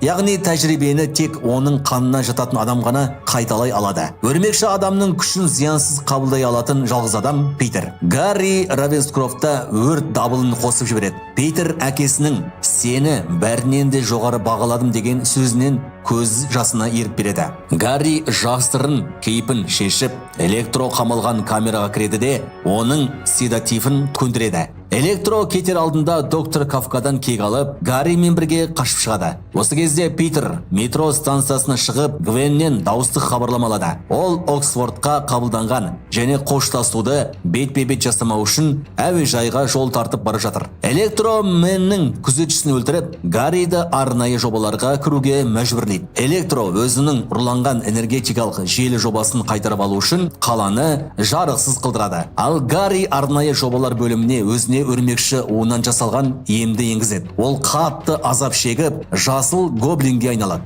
қашып бара жатып ол қатты ауырсынса да қатты диск жазбасындағы арнайы сауытты көреді. Ол сауытқа әрең жетіп ішіне кіргенде жасыл шамдар жанып, емдеу протоколы оның зақымданған жүйесін қалпына келтіре бастайды. Гвен әуежайға бара жатқан жолда көпірдегі кептелісте қалады. Өрмекші адам көпірге өрмекпен жазылған. Ол оны көтеріп әкетіп сөйлесуге барады. Олар бір-бірін жақсы көретінін мойындап, көпірдің үстінде жүрек жарды әңгіме айтады. Питер Англияға бірге баратын айтады. Электро қаланың электр желісін өшіріп, Нью-Йоркты қараңғылыққа батырады. Бұл әуе қатынасын қиындатады. Гвен электр станциясында қаланы қайта қосатын тетік бар екенін айтады. Бірақ электро оны жойса, қала ешқашан қалпына келмейді. Ақылды Гвен Питердің өрмек атқыштарын магниттеу арқылы электроға төзімдетуге болатын табады. Олар полиция көлігінің аккумулятор сымдары мен Питердің өрмегін пайдаланып, Гвенді қауіпсіздік үшін көлікке қосып қояды. Электро тұтас кварталды басып кететін тірі электр өрісі. Ол өрмекші адамды есеп айырысуға шақырады. Керемет шайқаста өрмекші адам электр жарқылдарының арасымен секіріп, есінен таңғандай өрмегін лақтырады. Осы уақытта ұшақтар жердегі басқарумен байланыса алмай әлек. Себебі электроның өрісі құралдарға әсер етеді. Тағы бір ұшақ соқтығысу бағытына түскен. Өрмекші адам электроны қысқа тұйықтауға тырысқанымен ол тым күшейіп кеткен. Олар бір-бірін ұрып соғып, электро өрмекші адамның басына электр атқылайды. Гвен чекалық торға лақтырып дем алуға мүмкіндік алады. Бірақ электро бірнеше секундтан соң қайта оралып, мұнаралар арасында секіріп жүріп, Питерді аяусыз ұрады. Өрмекші адам қатты соқ қалып жатқанда, Гвен электроны полиция көлігімен қағып жібереді. Гвен қалуды талап етіп жоспар құрады. Өрмекші адам оның назарын бөледі, ал Гвен жүйені қайта қосады. Үлкен шайқаста өрмекші адам өз өрмекші сезімін пайдаланып, электро соққыларынан жалтырады. Ол электроның энергиясын бағыттау үшін өрмек тоқып, Гвенге тетікті басуды айтады. Кері соққы қаланың жарығын қалпына келтіріп, электроны жойғандай болады. Ұшақтар соқтығыспай аман қалады. Бірақ бәрі жақсы аяқталғандай көрінгенде, кенет Гарри Гоблиннің планермен айғайлап ұшып келеді. Ол екеуін көріп, Питердің өрмекші адам екенін түсінеді де, оны Гвенге зиян келтіру арқылы азаптауды шешеді. Питер Гвенді босатуын өтінеді. Гарри оның планерінен төмен тастайды. Питер құтқару үшін секіреді. Бірақ Гарри асқабақ бомбасын лақтырады. Ашулы шайқас басталып, Гарри мен Питер арпалысады. Ал Гвен кездейсоқ құрбан болмауға тырысады. Гвен құлап бара жатқанда, Питер оның өрмекпен ұстап қалады. Гарри Питерді сағат механизмінің дөңгелегіне қысып тастайды. Дөңгелек қозғалған сайын өрмек қиылып, Гвен өлімге бет алады. Питер Гарриді ұстап, механизмді аяғымен тіреп қалмақ болады, бірақ пайдасыз. Дөңгелек айналып, өрмек үсіліп, Гвен құлайды. Сағаттың зақымы Гарриді өлтіреді. Питер қирандылар арасымен секіріп, сүйіктісін құтқаруға тырысады.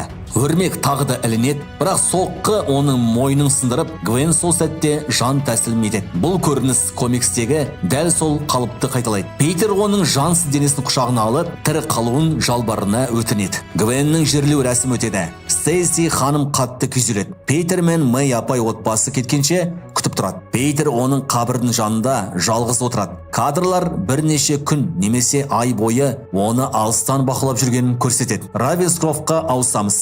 Гарри камерада отыр, көлеңкеге оранған біреу жоспар туралы айтады. Өрмекші адам қайғыдан есеңгіреп, әрекет ете алмай қалады. Бірақ Гарридің жоспары бар. Әзірге шағын бастамақ. Оларға керектің бәрі Оскорпта. Оскорп мұнарасының үстінен кадр көрсетіледі. Көлеңкегі аяқтың қолдары, құзғынның қанаттары және Носороктың саут сайманы. Олар оны босатып, қаланы талқандауға жібереді. Жаңалықтарға сәйкес ол 5 айдан бері із-түзсіз жоғалған. Мэй апай өрмекші адамның жоғалып кеткенін алаңдайды. Питер өзін кінәлі сезінеді. Бірақ флешканы алып, Гвеннің сөзін қайта көреді. Оның батылдығын еске алады. Ол шкафты ашып костюмын алады. Осы кезде Носорог банк тонап қалада ойран салып жүр. Оның жетілдірілген саут сайманы полицияны оңай Носорогқа қарсы жүгіреді. Носорог оның айласына түсіп, оған қарай ұмтылады. Бірақ дәл сол сәтте нағыз өрмекші адам пайда болады. Носорог шабуылға шығады. Өрмекші адам люк қақпасын лақтырып, осылай кино аяқталады.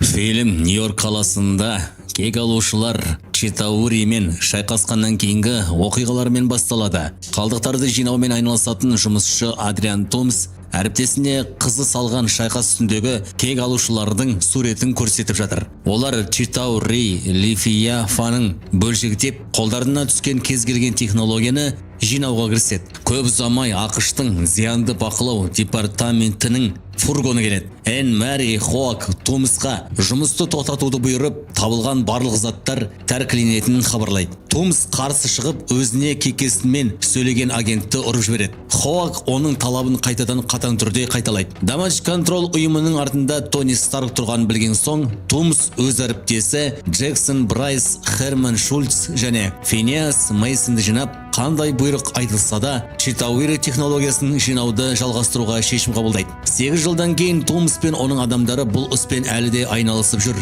Томас құзғын костюмын киіп, Читауридің қуат өзегін алып келеді. Осы кезде Питер Паркер Берлинге Хэппи Хоганмен бірге бара жатып блог түсіреді.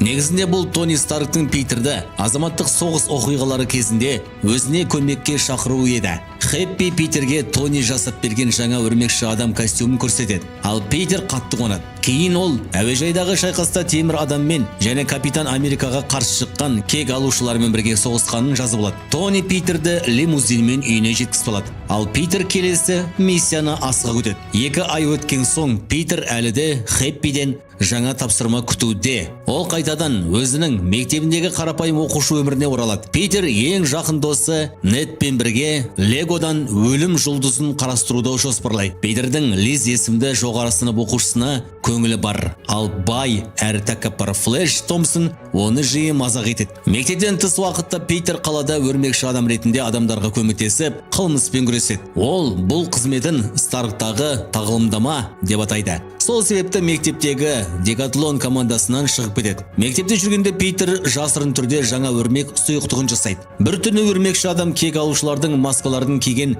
4 қарақшының жоғарғы технологиялы құралдармен бак тонап жатқан көреді. Ол олармен шайқасқа түседі, бірақ қарақшылардың бірі қуатты жарылыс шығаратын құрылғыны іске қосып, банкпен бірге қарсы беттегі дүкенді де қиратады. Өрмекші адам дүкен иесі мен оның мысығын құтқарып қалады. Питер үйіне терезе арқылы білдірме кіреді. Төбемен жылжып өтіп бөлмесіне түскенде, төсегінде дайын тұрған Леджо өлім жұлдызын ұстап тұрған Недті көреді. Нед Питердің өрмекші адам екенін біліп, қатты таңғалып әрі қуанып кетеді. Ол мұны YouTube'тен көрген өрмекші адам екенін сұрайды. Питер оны бұл құпияны сақтауға мәжбүрлейді. Кейін Питер Мэй апасымен кешкі асқа барады. Мэй оның шаршаңғы екенін байқайды. Ал Питер Старктағы тағылымдамадан шаршаған айтады. Мэй Тони Старкты онша ұнатпайтынын мойындайды. Олар банк тонау туралы жаңалықтарды көріп, Мэй Питерге қаланың мұндай қауіпті жерлеріне жақындамауды ескертеді. Келесі күні мектепте Нед Питерге өрмекші адам туралы толассыз сұрақтар қояды. Дене шынықтыру сабағында олар мектеп оқушыларына арналған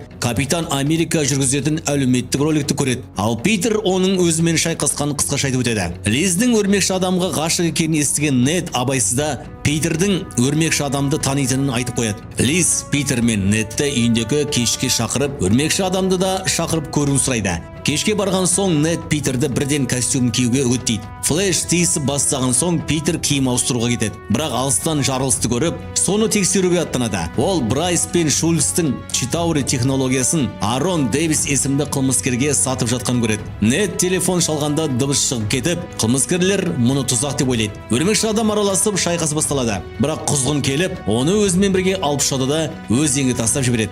Темір адам келіп костюмдегі трекер арқылы Питерді тауып құтқарады. Тони оған қылмыспен күресті тоқтата тұруды бұйырады. Питер кешке қайта баруды ойлайды, бірақ Флэштің оны мазақтап жатқанын естиді. Питер тастап кеткен қаруды тауып алады. Томстың базасында Брайс өзін шокер деп атап, қаруын жоғалтып алғанын мойындайды. Ашуланған Томс оны командадан шығарып, қателікпен лазер деп ойлаған қарумен жойып жібереді. Кейін Шульцқа шокердің қолғаптарын береді.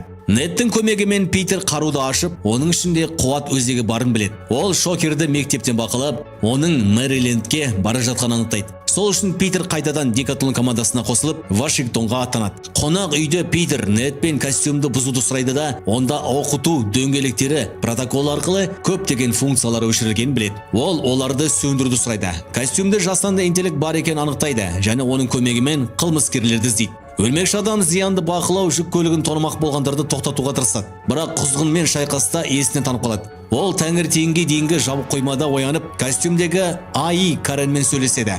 Карен оған костюмның мүмкіндіктерін түсіндіріп, Лизге деген сезімі туралы да біледі. Қуат өзегінің радиация әсерінен жарылатын білген Питер жарысқа шығады. Команданы Мишель Джонс құтқарып жеңіске жеткізеді. Кейін олар Вашингтон монументіне барады. Сол жерде қуат өзегі жарылып, Неттің рюкзагында қалады. Өрмекші адам бәрін құтқарып, Лизді соңғы сәтте аман алып қалады. Нью-Йоркке оралған соң Карен Питерге Айронды көрсетеді. Өрмекші адам оны тауып, Тумстың Стейтен Айленд паромында технология жинайтын біледі. Паромда Тумс МакГарган есімді тағы бір қылмыскермен кездесіп жатады. Өрмекші адамға Тони қоңырау шалады, бірақ Питер не істеп жүргені туралы өтірік айтады. Осы кезде ол қайықтан Шульцті байқайды. Алайда Тумстың өзі құзғын екенін түсінбей қалады. Өрмекші адам келіп Гарган мен оның адамдарын бейтараптандырады. Тумс өрмекші адамға қарсы қару қолданбақ болады, бірақ Питер оны өрмек жібімен ұстап қалады. Алайда бұл кері әсер беріп, қару тұрақсызданып, паромды қақ екіге бөледі. Өрмекші адам паромды өрмек жібімен ұстап тұруға тырысады, бірақ күші жетпейді. Сол сәтте темір адам өзінің дрондарымен келіп, паромды қайта біріктіріп, адамдарды құтқарып қалады. Өрмекші адам жақын маңдағы шатырға шегінеді.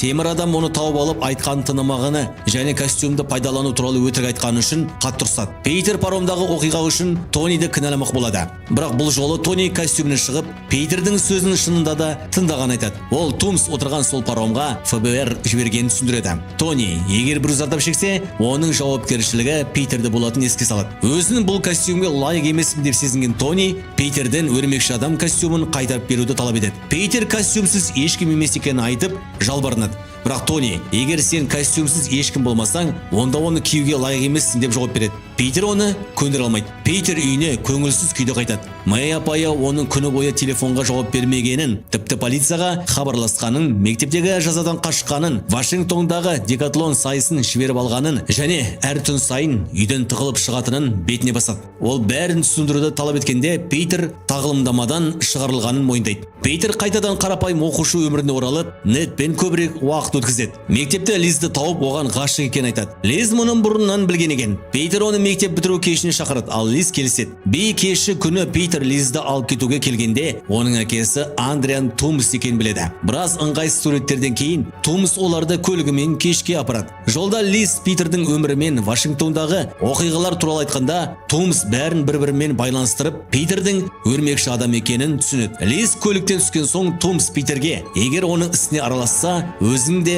жақындарын да өлтіретінін айтып қорқытады. Кеш барысында Питер Тумстың кек алушылар мұнарасынан жаңа штабқа бара жатқан ұшақтағы қару-жарақты ұрлауды жоспарлап жүргенін біледі. Ол Лизді тастап, өз қолымен жасаған өрмекші адам костюмын алып, Тумсты тоқтатуға асығады. Сыртта оны Шокер шабуылдайды. Питер өрмек атқышына жетпек болады, бірақ Шокер оны аяу сұрады. Сол сәтте Нет көмекке келіп, Питерді Шокерді өрмекпен автобусқа жабыстырып тастайды. Өрмекші адам Тумсты тоқтатуға бет алады, ал Нет оның көзі мен құлағы болады. Нет Хэппиге хабарласуға тырысады, бірақ ол тыңдамай телефонды қоя салады. Өрмекші адам Тумсты оның жасырын базасынан табады. Тумс Питерге бұл істі өзі дұрыс деп санаған үшін жасап жүргенін әлем Питер ойлағандай тек ақ пен қарадан тұрмайтын айтып, оны көндірмек болады. Алайда бұл алдау болып шығады. Тумс құзғын костюмін іске қосып, айналаны қиратып, тіреуіштерді құлатып, өрмекші адамды үйінді астында қалдырып кетеді. Питер үйінді астында қалып, өлетінін ойлайды. Сол кезде ол Тонидің сөздерін есіне алып, бар күшін жинап, үйіндінің астынан шығып кетеді. Ол енді бәрін жалғыз өзі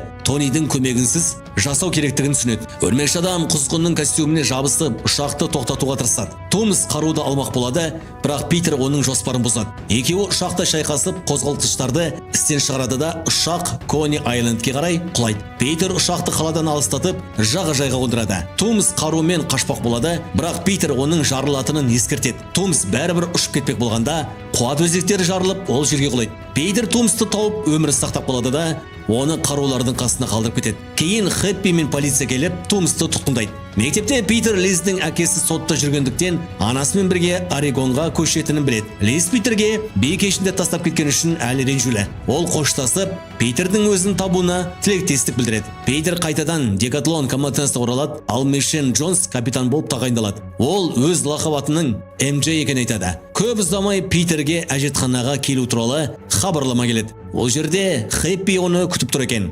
Хэппи Питерге жасаған ерлігі үшін алғыс айтып, Тонидің оны көргісі келетінін жеткізеді. Тони мен Хэппи Питерді кек алушылардың жаңа штабына апарады. Тони оған жаңа өрмекші адам костюмын ұсынып, қабырғаның әр жағында журналистер тұрғанын айтып, яғни Питерді ресми түрде кек алушы етпек екенін айтады. Алайда Питер әзірге достық, пейілді көрші, өрмекші адам болып қала бергісі келетінін айтады. Содан бас тартады. Питер кетер алдында Тониден бұл сынақ па екенін сұрайды. Тони оны растағандай болады, және журналистер жоқ дейді. Бірақ шын мәнінде Тони Питердің ересек әрі дұрыс таңдау жасағанына таңғалып түреді. Ал сыртта шынымен де журналистер болған. Пеппер Потс келіп, баланың қайда кеткен сұрайды. Ол ренжігенде Хэппи жағдайды жасыру үшін Тониге сақина беріп, Пепперске ұсыныс жасауына көмектеседі. Питер үйіне келгенде төсегінде Тони қалдырған сөмкені көреді. Тони оны лайықты деп тауып, өрмекші адамның бастапқы костюмын қайтарып берген екен. Питер оны мақтанышпен киіп алады. Бірақ артында Мэй апайы тұрғанын байқамайды. Титрден кейінгі көріністе Тумс Раф түрмесінде отырғанда Гарганмен кездеседі. Гарган өрмекші адамды өлтіру үшін бірнеше қылмыскер бірігуді жоспарлап жүрген айтады. Ол Тумстың өрмекші адамның кім екенін білетін туралы сыбыс естігенін жеткізеді. Тумс мұны жоққа шығарып, егер білсе, өрмекші адам әлде қашан өлген болар еді дейді. Содан кейін ол лесбиян әйелінің келуіне қарай кетеді.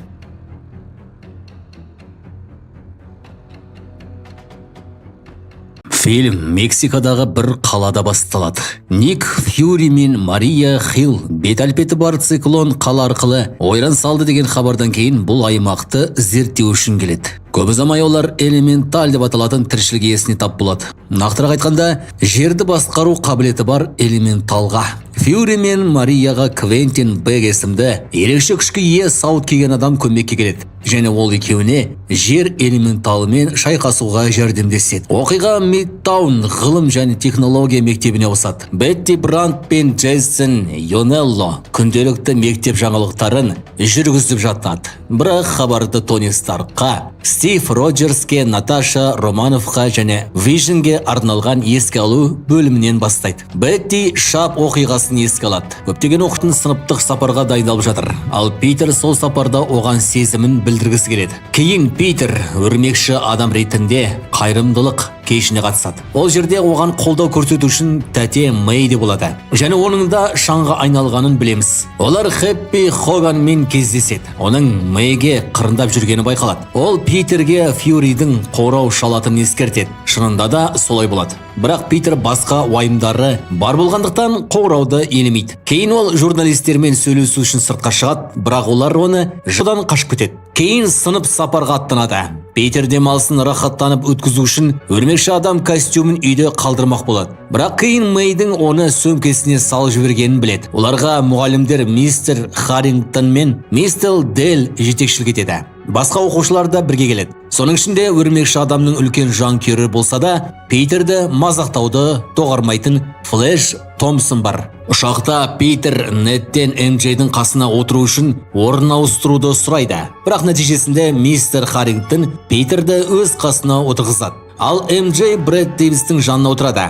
Брэд шаңға айналмаған, уақыт өте сымбатты әрі спортшы жігітке айналған оқушы. Питер қызғаныш танытады. Ал Нет Беттимен қатар отырып, Италиядағы Венеция қаласы. Олар арзан қонақ үйге орналасады. Бірақ қаланың көрікті жерлерін аралап, Питер МЖ-ге жақындауға тырысады. Кенеттен су деңгейі көтеріле бастайды. Көп ұзамай алып су элементалы пайда болып, қаланы су басып, ғимараттарды қиратады. Питер бірдеңе істегісі келеді, бірақ оның өрмекші адам костюмы қонақ үйде қалып қойған. Осы кезде Бек келіп өз күшін пайдаланып су элементалымен шайқасады да, ақыры оны екіге бөліп жояды. Питердің сыныптастары оны батыр деп қабылдап, жаңалықтарды көргеннен кейін оған Мистерио деген ат қояды. Питер мен Нет бөлмелеріне қайтып келеді. Бірақ Нетті Фьюридің адамдары тыныштандыратын дәрімен ұйықтатады. Фьюри Питердің назарын аударуға тырысып жүрген. Енді ғана оған қол жетеді. Олар жеке сөйлесу үшін бөлмеден шығып кетеді. Фьюри Питерді жасырын базасына апарып, Мария мен Бекпен таныстырады. Бек өзінің балама жерден екенін және элементалдар сол жерден шыққан айтады. Оның сөзінше шап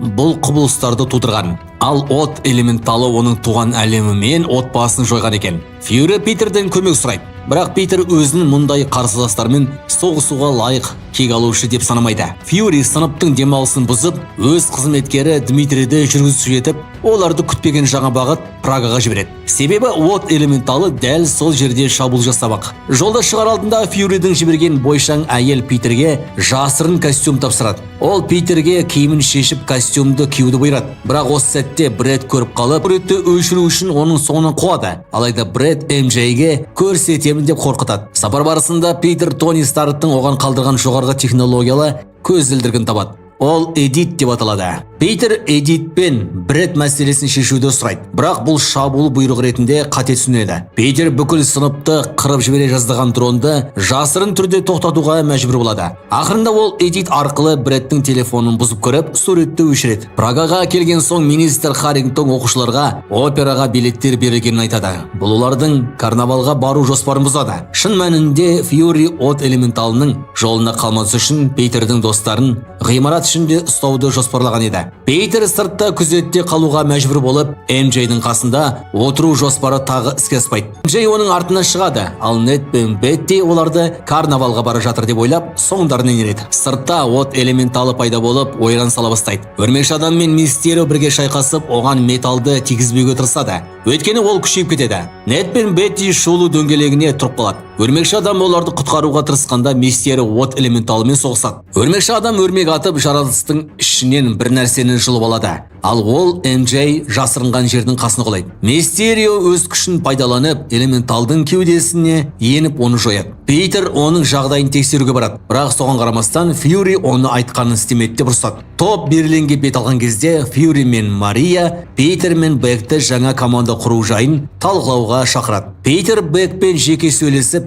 Эдитті нағыз лайықты адам Бек деп санайды. Өйткені Тони оны тек мұрагерді таңдасын деп қалдырған деп ойлайды. Питер кеткен соң Бек қираған ғимаратта бәрі бір үлкен иллюзия болған ашады. Оның жанындағы адамдардың бәрі Stark Industries-дің бұрынғы наразы қызметкерлері. Бек элементалдарды ойдан шығарып ғанына шулы. Олар Iron Man мен өрмекші адамды ұмыттырып, Мистериоға жол ашуды көздейді. Питер қонақ үйге оралып, МЖ-ді оңаша кездесуге шақырмақ болады. Ол сезімін айтпақ болғанда МЖ оның өрмекші адам екенін әлдеқашан білген айтады. Өйткені олар үнемі бір жерден табыла беретін кездейсоқтықтар көп болған. Ол сондай-ақ от элементалымен шайқас орнына тапқан проекторды көрсетеді. Онда Мистерио әлі көрінбеген ауа элементалымен соғысып жатқандай бейнеленген. Екеуі Бектің бәрінің артында тұрған алаяқ екенін түсінеді. Бек пен оның сыбайластары кек алушылар деңгейіндегі ауа элементалы шабуылында дайындалып жатқанда дрондардың бірінен жоғалған проектор Питердің қолында екенін біледі.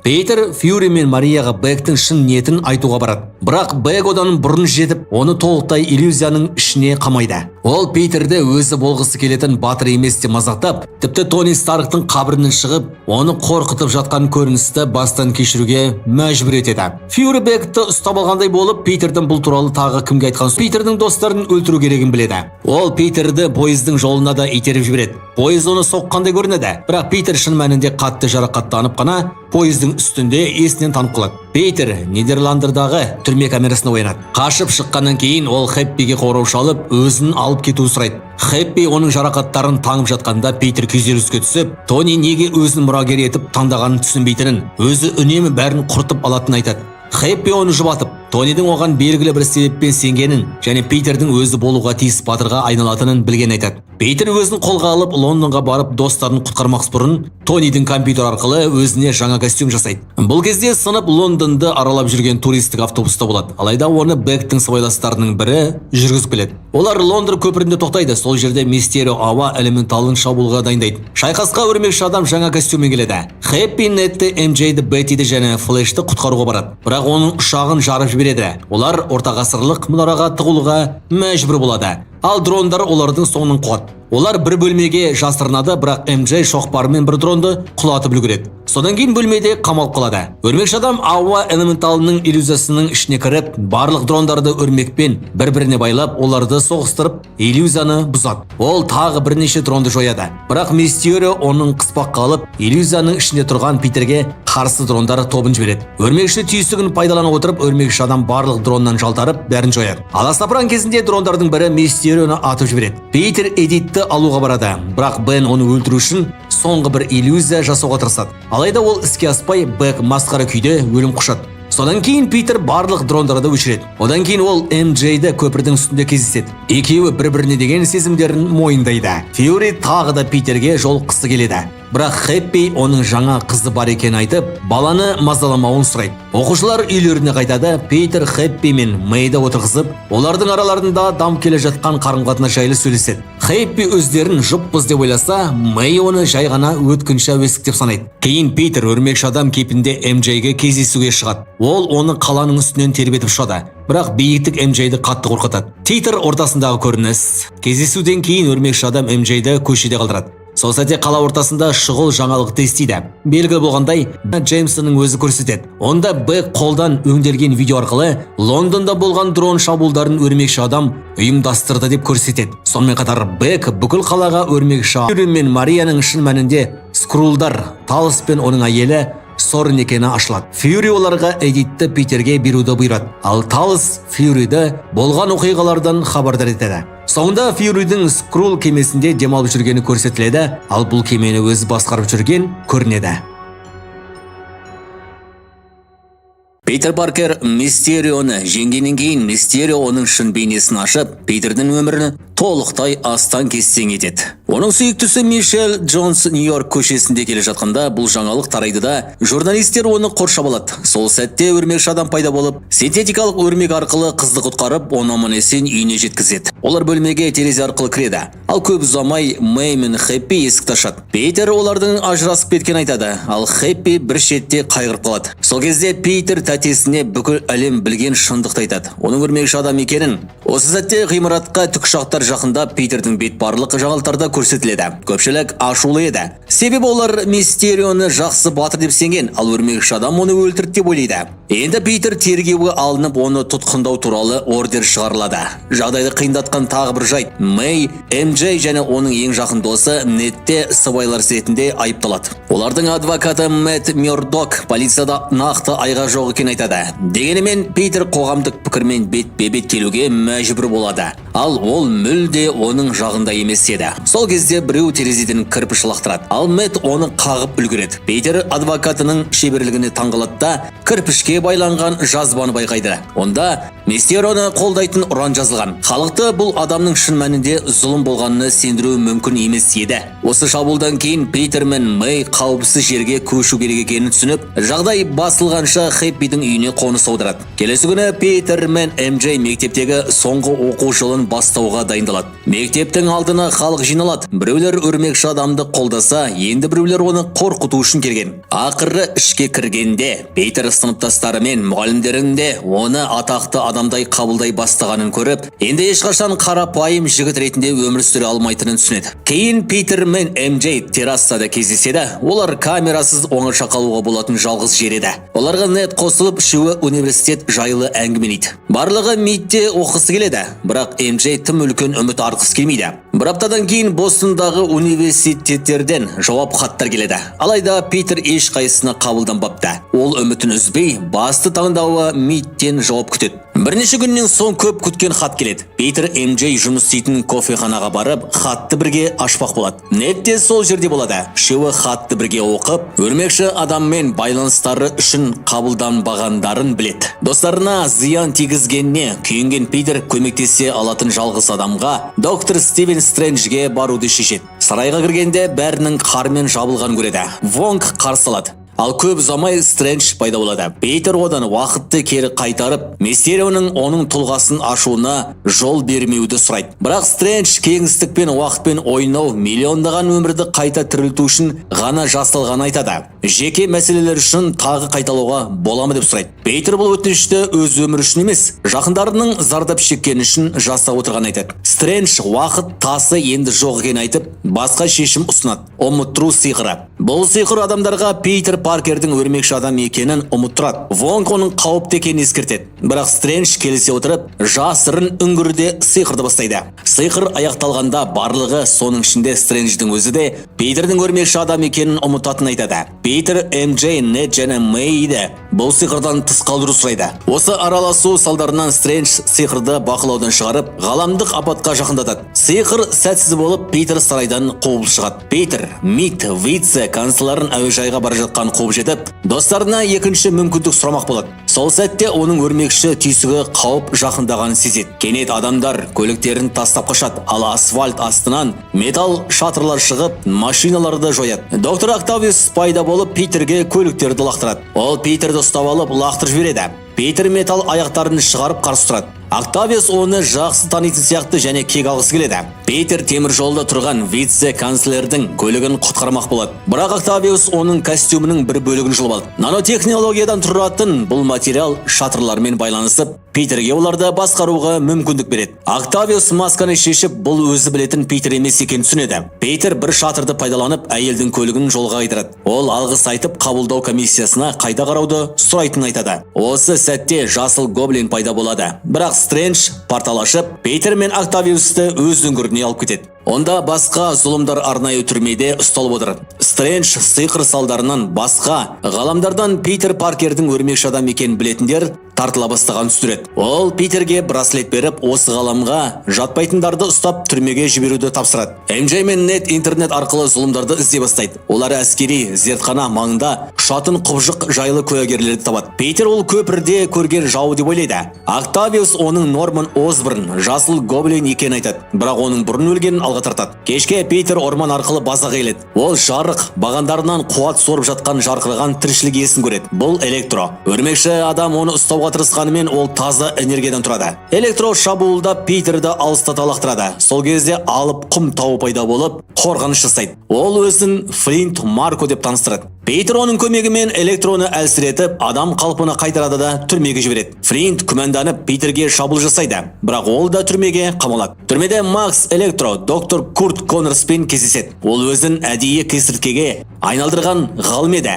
Себебі жануардың қайда қалпына келу қабілетін алғысы келген. Келесі күні таңертең Питер тәтесі Мэйден қоңырау болады. Ол Питердің іздеп жүрген адамдардың біреуі оның жұмыс орнына пайда болған айтады. Питер бірден сонда барады да қатты қорқып кетеді. Оның ең үлкен үрейі сол құбыжықтардың бірі өзі жақсы көретін адамға зиян келтіруі. Ас үйге кірген кезде ол Мэй мен Норманның жайбарақат отырып достық пейілде сөйлесіп отырғанын көріп таңғалады. Әлі де күмәнданған Питер ер адамның көмек сұрағанын тыңдайды. Норман басқа баратын жері болмағанын айтады. Өйткені оның үйінде біреу тұрып жатыр екен. Оның Оскорб компаниясы бұл әлемде жоқ. Тіпті ұлы да өмір сүрмейді. Сондай-ақ Норман өзінің екіге бөлінген тұлғасы бар екенін, ал жасыл гоблин оның денесін басып алған кезде өз әрекеттерін басқара алмайтынын мойындайды. Ер адамның физикалық әрі психологиялық жағдайын көрген Мэй Питерден оған көмектесуін сұрайды. Питер мұны өзінің мәселесі емес деп айтады, бірақ Мэй адамдарға көмектесу оның жауапкершілігі екенін еске салады. Соған қарамастан Питер бұл адамдар үшін ең дұрысы оларды өз әлеміне қайтару деп ойлайды. Осыдан кейін Мэй оларды Стрэндждің сарайына апаруды ұйғарады. Жерасты түрмесіне кіргенде Норман өзінің ескі танысы Октавиусты көріп таңғалады. Доктор Осьминог Норманның не болған сұрайды, өйткені ол бұрыннан өлді деп есептелген. Флинт әңгімеге араласып, Октавиустың өзі де өлген болу керек екенін айтады. Себебі екеуін де өрмекші адам жойған еді. Осы сәтте Стрэндж пайда болып Норманды тұтқындайды. Ол әрқайсысын өз ғаламына қайтара алатын, сиқырды кері қайтаратын құрылғы алып келеді. Мұны естіген зұлымдар үрейлене бастайды, өйткені олар өз әлеміне оралса, міндетті түрде өлетінін біледі. Питер Стрэнджді оларды әлі қайтармауға көндіре тырысады. Бірақ сиқыршы олардың тағдыры солай екенін, оған араласу мультиғаламға қауіп төндіретінін айтады. Стрэндж сиқырды кері айналдыра бастағанда, Питер өрмегін пайдаланып, қорапты ұрлап алып, Стрэнджді түрмеге жібереді. Алайда Стрэндж тез босап шығып, өрмекші адамның соңынан қуады. Ол сыпайы түрде қорапты қайтаруды сұрайды, бірақ Питер бас тартып, қашуға тырысады. Сол кезде Стрэндж күш қолдануға мәжбүр болып, Питердің жанын денесінен ажыратады. Соған қарамастан Питер қозғала алып, қорапты бермейді. Бірнеше секундтан кейін ол қайтадан өз денесіне оралып қашып кетеді. Стрэндж ұшатын шапанын жіберіп, Питерді айнала өлшеміне қамайды. Себебі ол жерде толық бақылауға ие. Біраз уақыт Питер сиқыршыны зұлымдардың тағдырын өзгертуге көндіруге тырысады, бірақ нәтиже шықпайды. Ақырында Стрэндж қорабын қайтарып алып, сиқырды аяқтағанша Питерді сол өлшемде қалдырмақ болады. Алайда Стрэндж қайтып кетпей тұрып, Питер айна өлшемінің Архимед спираліне негізделгенін байқап, геометриядағы білімін пайдаланып қорапты қайта тартып алады. Стрэндждің өзін сол өлшемде қамап кетеді. Кетер алдында ол портал ашуға мүмкіндік беретін сақинаны ұрлап алады. Зынданға қайтып келген Питер зұлымдардың тағдырын технология арқылы өзгертіп, содан кейін ғана өз әлемдеріне қайтару жоспарын ашады. Норман оған көмектесуді ұсынады, себебі өзі де ғалым. Ал Курт Коннорс кесіртке мұның салдары болатынын ескертеді. Питер оларға екі таңдау береді. Не өз өлімдерін болдырмауға тырысып оған қосылады, не Стрэндж оралғанша зынданда күтіп сиқырдың кері айналуын күтеді. Бұл өмір сүру мүмкіндігі немесе сөзсіз өлім еді. Зұлымдар Питердің ұсынысын қабылдайды. Жолға шығар алдында Питер қорапты МЖ-ге, ал сақинаны Недке береді. Егер бірдеңе дұрыс болмаса, МЖ батырманы басып, бәрін өз ғаламдарына қайтару керек еді. МЖ бұл жауапкершілікті қабылдайды, ал егер Питермен байланыс үзілсе, батырманы өзі-ақ басатынын айтады. Питер зұлымдар және Мэй Хэппидің үйіне барады. Питер оларға кез келген затты талдап, жобалап, жасап шығара алатын фабрикатор атты құрылғыны көрсетеді. Питер мен Норман шешім іздей бастайды. Макс қаланы қарап тұрып, бұл энергияға толы әлемде өмір сүрудің шексіз мүмкіндіктерін ойлайды. Бірнеше сағаттық жұмыстан кейін ғалымдар Октавиусты емдейтін құрылғыны аяқтайды. Питер оның басына орнатады. Октавиус есінен танып оянғанда бұрынғы ашулы күйінен айырылады да, шатырларын қайта бақылауына алады. Енді ол өрмекші адамнан қорықпайды, және онымен соғысқысы келмейді. Питерге алғыс айтып, қалған құрылғыларды жасауға көмектесуге келіседі. Келесі мақсат Норманның қараңғы болмысын жоятын құрылғы жасау. Сол уақытта Питер Макстың күшін бұғаттап, оны қайтадан қарапайым адамға айналдыратын құрылғымен жұмыс істейді. Құрылғыдағы жарық жасыл жанғанда, оның денесіндегі электр энергиясы жойылып, ол емделеді деген сөз еді. Осы кезде өрмекші адамды аңдып жүрген журналист оның орнын тауып, айғақ түсіру үшін жасырынады. Кенет Питердің өрмекші түйсігі іске қосылып, бірдеңе дұрыс емес екенін сезеді. Сол сәтте ол өрмек атып, Норманның қолдарын байлап тастайды. Жасыл гоблин оның денесін қайтадан басып алған еді. Мэй емдейтін құрылғыны алып келуге ұмтылады. Питер Норманды жоспарды жалғастыруға көндірмек болады, бірақ мүмкін еместігін түсініп, тәтесіне қашуын сұрайды. Макс гоблиннің жағына шығып, құрылғыны жұлып алып, емдеуді аяқтатпайды. Ол фабрикаторды жойып, қуат өзегін ұрлап кетеді. Октавиус Питердің жанында болғандықтан, Макс оған шабуыл жасайды, ал журналистер мұның бәрін түсіріп алады. Питер жасыл гоблинмен шайқасып жатқанда тікұшақтар жақындайды, ал Мэй баспалдақпен қашып кетеді. Питер ғимараттан шығып кетпек болғанда кесіртке пайда болып, оны соққысымен қайтадан гоблиннің қолына лақтырады. Еден қирап, олар Мэйдің дәл алдына құлайды. Мэй гоблинді жою үшін жасаған сұйықтықты енгізеді, бірақ ем әсер етпейді. Питер тәтесіне қашуын өтінеді, алайда Мэй оны жалғыз қалдырмай шабуыл жасауға тырысады. Дәл сол сәтте гоблиннің планері ғимаратқа кіріп Мэйді қағып кетеді де қашып кетеді. Ол өрмекші адамды кінәлі етіп көрсету үшін ғимараттың ішіне де сыртына да бомбалар тастайды. Бірнеше минуттан кейін Мэй орнынан тұрып Питерді құшақтайды. Питер оның тірі екеніне қуанып, бәріне өзін кінәлайды. Бірақ Мэй адамдарды өлімге қимағаны үшін оның дұрыс шешім қабылдағанын айтады. Питер оның міндет емес екенін айтқанда, Мэй оған: "Сенде ерекше қабілет бар, ал үлкен күш, үлкен жауапкершілік жүктейді" дейді. Кетер кезде Мэй кенет жерге құлап түседі. Жақсымын десе де, Питер оның үш тұсында ауыр жара барын байқайды. Ол көмекке айғайлайды, бірақ кеш еді. Бірнеше секундтан кейін Мэй көз жұмады. Питер оны оятуға тырысқанмен бәрі бекер болады. Хэппи көлікпен келіп, жағдай түсінеді. Полиция Хэппиге көліктен шығуды бұйырады. Ал ол Питерге қашуды айтады. Оқ атыла бастайды да, басқа амал қалмаған Питер қашып кетеді. Ол Недтің үйіне барады. МЖ мен Нед Питерден байланысуға тырысқанмен, ол телефонға жауап бермейді. МЖ батырманы басып, зұлымдарды өз әлемдеріне қайтаруға дайындалып тұрған сәтте, Нед бір өзгешелікті байқайды. Питер Стрэнджден ұрлап, өзіне берген сақинаның Питердің қай жерде екенін көрсетіп, сол жерге портал аша алатын байқайды. Нед қолын бұлғап, Питер Паркермен сөйлескісі келетінін айтады. Сол сәтте портал ашылып, олар өрмекші адам костюмдегі Питерді көреді. Олар оны порталдан өтуге шақырады. Бірақ ол маскасы шешкенде, екеуі бұл өздерінің Питер емес, басқа ғаламнан келген Питер Паркер екенін түсінеді. Олар оны екінші Питер деп атайды. Нед тағы бір портал ашылып, басқа Питер Паркерді табуға тырысады. Және бұл жолы да сәтті болады. Бұл Питер үшінші ғаламнан келген еді. Сондықтан ол үшінші Питер аттанады. Үйге кірген соң үшінші Питер бұл әлемге келгеннен бері осы ғаламдағы өрмекші адамды іздеп жүрген айтады. Өйткені оның көмегіне мұқтаж екенін сезген. Алайда МЖ мен Нед Питердің қайда екенін білмейді. Сонда екі Питердің әдетте тынышталу үшін баратын жері бар ма деп сұрайды. МЖ бір ойға келіп, олар Питерді табады. Нед пен МЖ досын құшақтайды, ал МЖ оны басқа ғаламдардан келген өрмекші адамдармен таныстырады. Бастапқыда Питер бәрін өз әлемдеріне қайтаруға бел байлайды. Бірақ басқа екі Питердің де өз сияқты жақын адамнан айырылғанын білгенде ойын өзгертеді. Үшеуі де сүйікті адамдарының өліміне куә болған еді. Сондықтан олар зұлымдарды кері жібермес бұрын барлығын емдеуге бірігуді шешеді. Үш өрмекші адам барлық зұлымдарды бір жерге жинап, бірден емдеу жоспарын құрады. Это заправка, чтобы паутиной стрелять. А что? Из тебя стреляют? Да. Содан кейін тек батырманы басып, бәрін үйлеріне қайтару керек болады. Бірінші Питер еркіндік үстіне барып, тікелей эфирге шығады. Осылайша зұлымдар оны табалады. Алғаш болып Макс, яғни Электро келеді. Ол Питердің қорабын жойып, өз әлеміне қайтуына жол бермеу үшін келген еді. Бірақ өрмекші адамдар оны адастырып жібереді. Ал бірінші Питер қорапты Нед ашқан портал арқылы MJ-ге береді. Алайда портал жабылмай қалады. Көп ұзамай кесіртке мен құм адам пайда болып, нағыз шайқас басталады. Әр зұлымның қорапты қалауына өз себебі бар еді. Сондықтан олар батырларға бар күшімен шабуыл жасайды. Өрмекші адамдар бір нысанаға бірігіп шабуылдаса ғана жеңіске жететіндерін түсінеді де, алдымен құм адамды емдеуді шешеді. Үшінші Питер Флинттің назарын өзіне аударып, батпаққа жұтылып кете жаздаған сәтте, бірінші Питер оған Флинтті қайта адамға айналдыратын құрылғыны лақтырады. Келесі қиындық Электроны жеңу болады. Ол Хэппидің үйінен ұрланған реактор арқылы өз күшін қайта-қайта толықтырып тұрғандықтан өте қуатты еді. Үш өрмекші адам бірігіп қарсы тұрса да, оны жеңу мүмкін емес сияқты көрінді. Осы кезде алып кесіртке MJ-де тұрған қорапты сезіп, порталға қарай ұмтылады. Ол порталдан өтіп кетеді де, бірінші Питер оны тоқтату үшін соңынан қуады. Сол уақытта MJ мен Нед мүсінге жүгіріп барып, доктор Курттың өзгерісін кері қайтаратын дәріні алып, оны бөтелкені сындырып, бірінші Питерге лақтырады. Жасыл түтін шығып, Курт қайтадан адам кейпіне оралады. Ал екінші және үшінші Питер Электроның шабуылынан аз ғана сәтте қаза таба жаздайды. Бірақ дәл сол кезде доктор Октавиус шатырлармен келіп, көмек көрсетеді. Ол Макстың кеудесіндегі реакторды жұлып алып, оны емдейтін затты енгізеді. Нед қораппен қашу үшін тағы портал ашпақ болады. Бірақ бұл жолы Стрэндж айна өлшемінен портал арқылы шығып, қорапты қайтарып алады. Сиқыршы қатты ашуланып Питерді іздейді. Алайда Нед оған жоспардың сәтті жүріп жатқан айтады. Питер достарының көмегімен жасыл гоблиннен басқасының бәрін емдеп үлгерген еді. Алайда көп ұзамай гоблин келіп бәрін бүлдіреді. Ол Стрэндждің қорабын ұрлап қашпақ болады.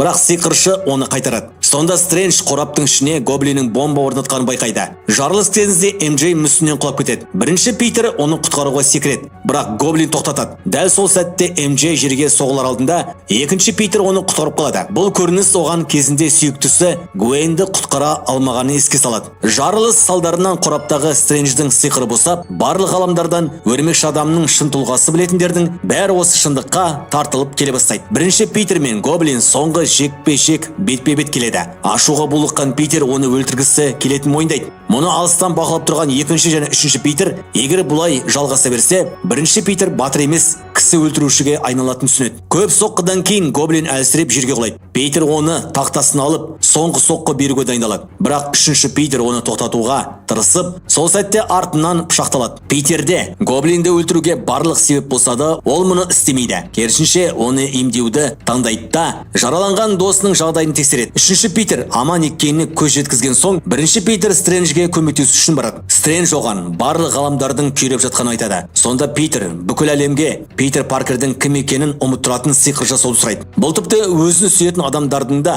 оны еске алмайтынын білдіретін еді. Питер ешқашан болмағандай. Соған қарамастан ол ғаламды құтқару үшін бұл ауыр шешімді қабылдайды. Бірақ сиқыр жасалмас бұрын Стрэндж оған қоштасуға бірнеше минут береді. Питер алдымен жаңа достарымен қоштасып, көмектері үшін алғыс айтады. Кейін Нед пен MJ-ге барып, жаңа сиқыр туралы және бүкіл әлем оны ұмытатынын айтады. Питер кейін оларды тауып, бәрін қайта еске түсіремін деп уәде береді. Олар қоштасып, сиқыр басталады. Барлық бөкте жандар өз ғаламдарына қайтарылады да, ал Питер ұмытылудың тұңғиығына кетеді. Бірнеше аптадан кейін Питер қар басқан көшелермен жүріп, MJ-ге не айтарын іштей қайталап келеді. Ол MJ жұмыс істейтін кофеханаға кіріп, кофе тапсырыс береді. Сол жерде Нед те болады. Питер екеуінің де митке қабылданғанын біледі. Достарының бақытты екенін, өзінен тыс өмірлері жақсы жүріп жатқанын көріп, Питер шындықты айтпауға шешім қабылдайды. Кейін ол тәтесінің қабіріне барып, Хэппимен кездеседі. Хэппи оны көргені қуанады. Питер Нью-Йорктен кішкентай пәтер жалдап, жаңа өмір бастайды. Ешкім оны танымаса да, ол тәтесі Мэйдің сөздерін ұмытпайды. Үлкен күш, үлкен жауапкершілік жүктейді.